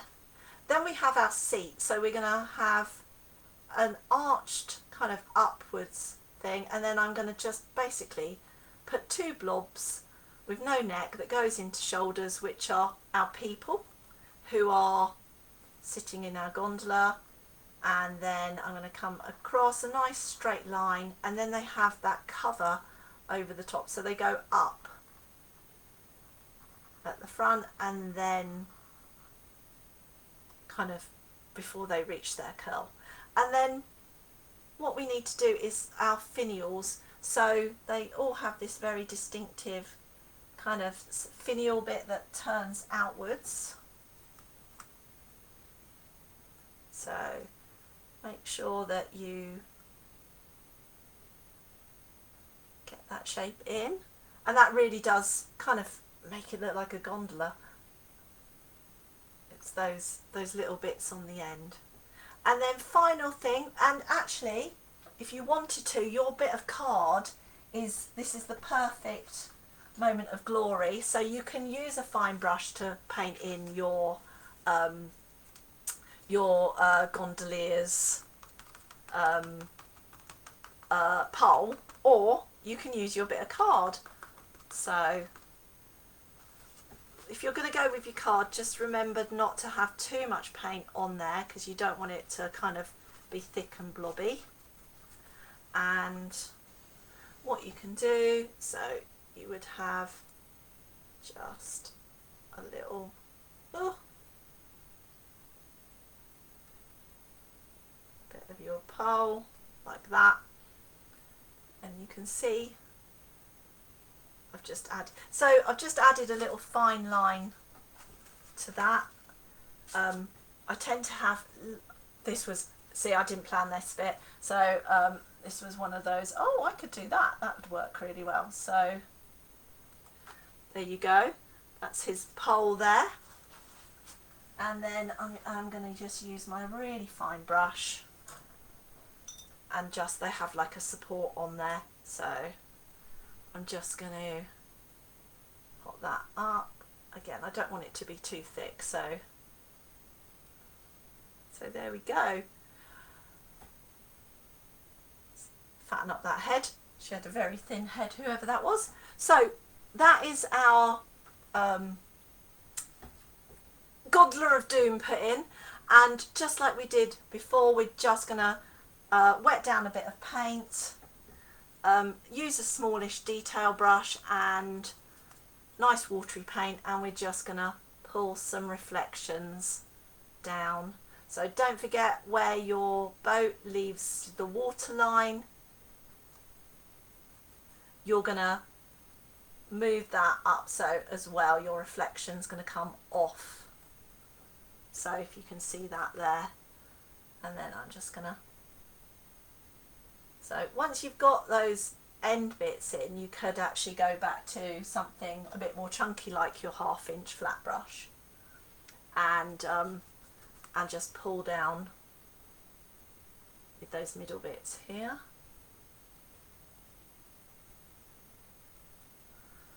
Like that. So we're looking a bit pale in the middle bit. Let's pull some more reflections down. There we go. You'll see that's actually sort of sitting now.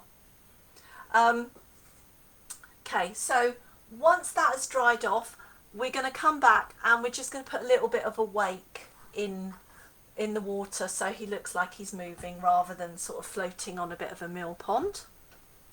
and we're going to go back to our lamp now. So hopefully, like mine, yours is all dry. We're going to use one of the things that is a major pain in the bum about yellow to our advantage, which is that it's, you know, a terribly translucent colour. So we're going to use that, paint straight yellow. Normally I'm always saying add a bit of white to your yellow just to make it a bit more opaque, but we're going to just use it. We're going to use a bit of dry brushing again, so I'm going to take the excess paint off and I'm just going to come out almost like a sunburst. So I was going to say, I've gone straight into this. I didn't even ask you guys if you were getting on okay with the gondola. So if you are getting on okay with the gondola, which I hope, then let me know. If you need me to recap anything, if I've shot off, I do apologise, and I will recap any of that. Also with the gondola, if you need any recaps, let me know. So, but at the moment, I'm just putting in my little glow. So very small amounts of paint on the brush. As this dries, it will disappear back into the painting. So we will do a bit more. So let me scroll down. Let's have a look at messages. So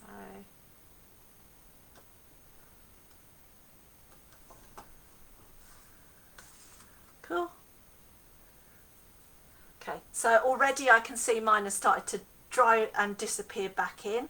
So I'm going to give it a second going over with my pure yellow. So I've just got, again, I'm using the Crawford and Black tube of, this is Studio Yellow, so any yellow will work really well for this. And just give you that glow that you want without totally obliterating the background. Once we've got that and we're happy with it, the next stage that we're going to do is add a little bit of white to it. So I'm going to do the same thing. So I'm just doing it on my hand, adding a little bit of white, and that will start to make it a little bit more opaque. And what I'm going to do is not bring it out quite so far.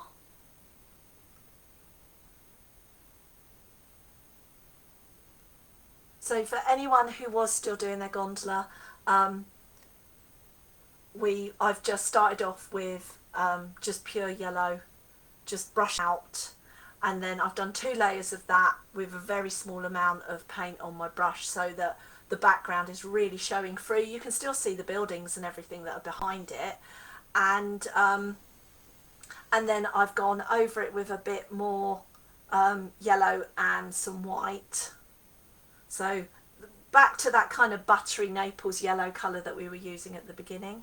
And I'm just going to do now my final yellow layer, yellow and white, a little bit thicker in the middle of our lamp. So we've just got that little bit more kind of solid light is brighter inside the lamp. We've got it reflecting off the glass of the lamp and things like that.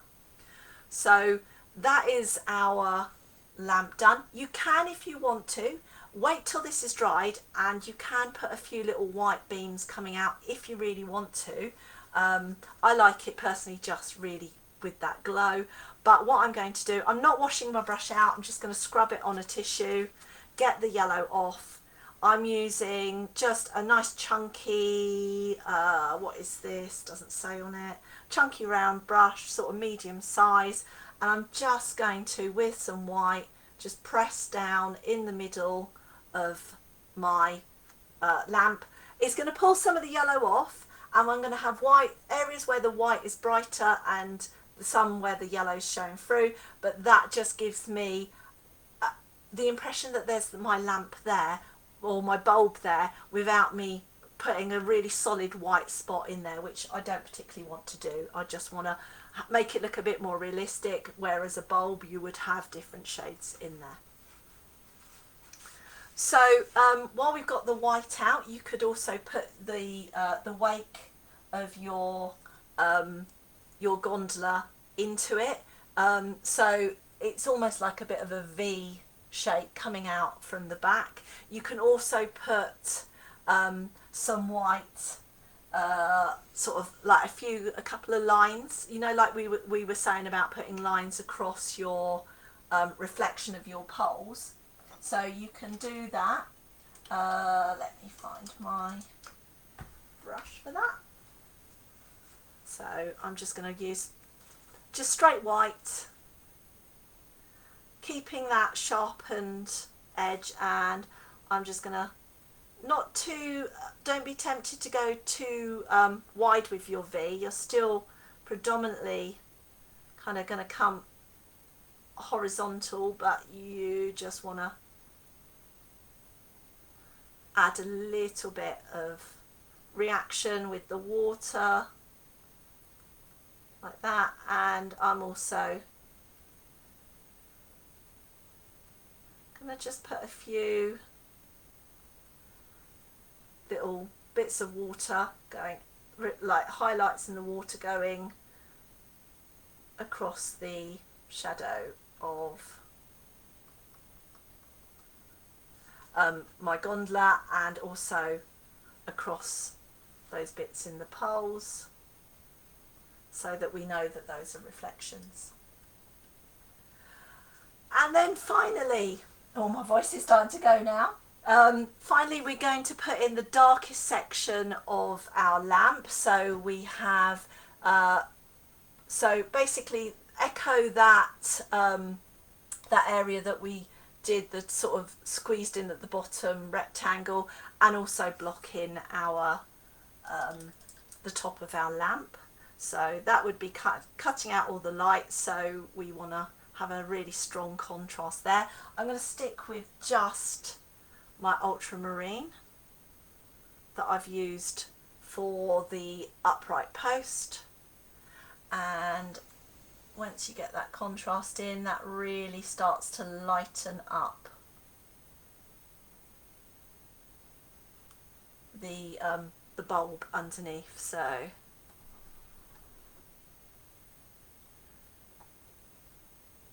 gosh, I've just looked at my one on the screen that I'm doing, and it really does look like that lamp is glowing. So get your real flattened triangle in, get nice sharp edges. If you're struggling to get a sharp corner or sharp point to your triangle, generally it's just you need a little less paint on your brush. And then we're going to put in our other lines going over. So if your yellow is still a little bit on the wet side, where I was saying with the lines about watering down your paint, don't do that so much. Just go with a slightly thicker paint than more like you have been doing, because you'll just pull it into the yellow. So yeah, you can also just pull those corners down so that you look like you're looking from underneath. If you find that you've lost too much of your the sort of background lines, you can just very lightly pull those through as well, so you've got a nice kind of 3D shape to your lamp going on. So yes, so that is Venice and the Gondolas of Doom, and I really hope you have enjoyed painting those. I'm going to stay on here for a little while longer. I'll have a look through the comments and answer any questions or assist you in any way that I can. So thank you. If you have enjoyed the session and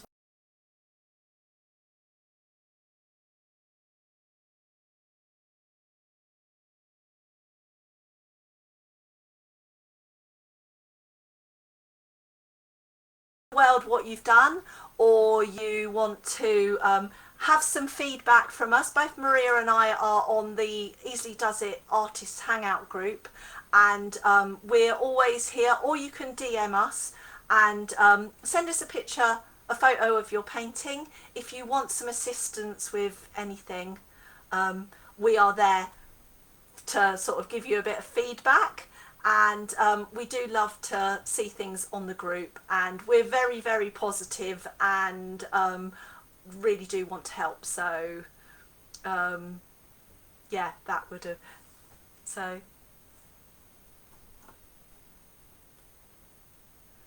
do someone use watercolors? Oh my goodness, I really, really want to see. Oh please, Sandy, I want to see a photo of that. Please send it through, because I would love to see how you've got on with that, because I wouldn't even know where to begin with that. But I hope it has come out amazing. So yeah, oh, let's have a look. We've got some more comments.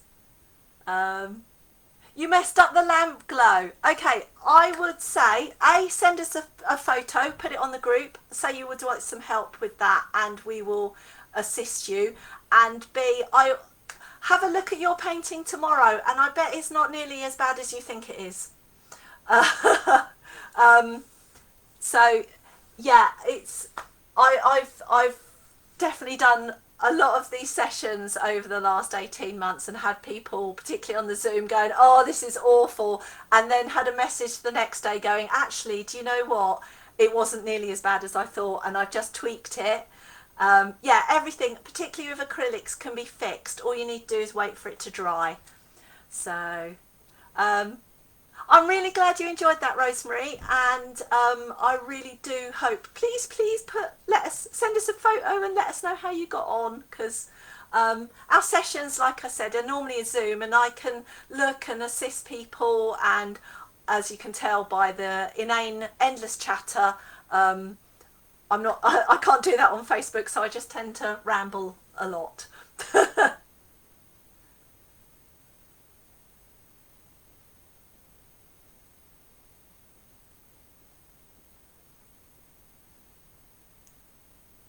Yeah, definitely show us, and we will we'll give you some feedback and some assistance, because things can be fixed. So um, fantastic. So I'm gonna sit here for another 5 minutes or so, and I'm gonna go on the. I'm also going to be on the group as well, so I'll be over there in a second. And if you want to post anything, or yeah, so Maria has always been an absolute angel, and been doing your comments. So we will be over and looking at those. Although I do suspect I'm going to have to start getting ready for the football soon. So not me personally, but I'm going to have to, like, get ready, because I know I won't have any choice. It will be on whether I like it or not. I'm more of a motorsports kind of, like the Formula One, more of cars driving around in circles very fast than people kicking a ball around. Dare I admit that on a day like this? I don't know.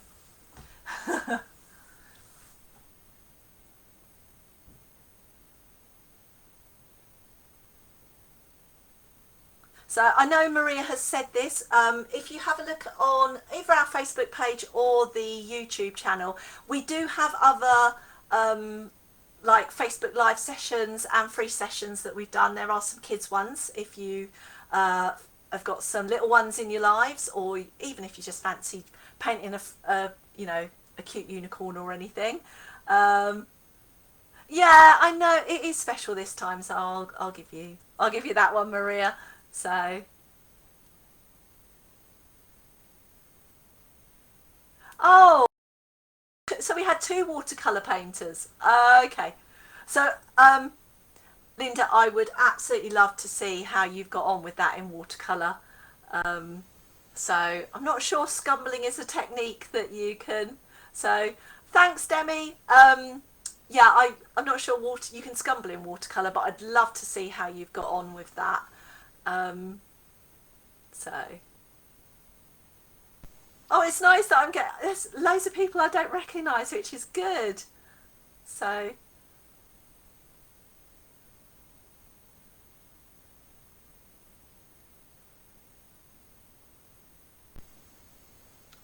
so has everyone got on okay with their gondola? No one feel like they've got the gondolas of doom?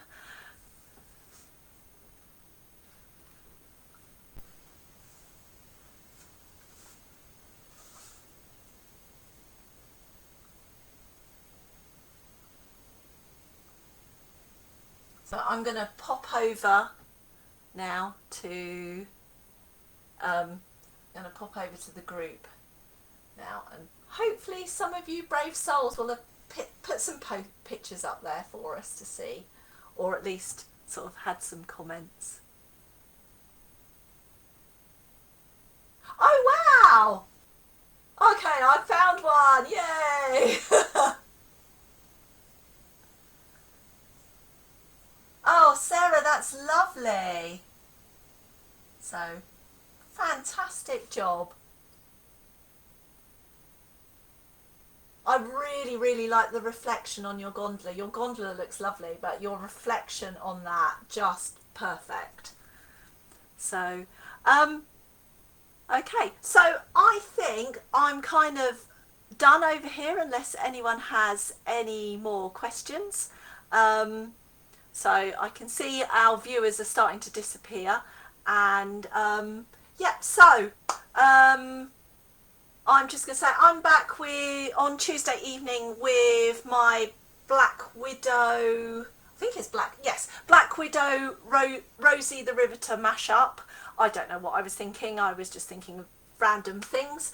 And then Maria has the most breathtaking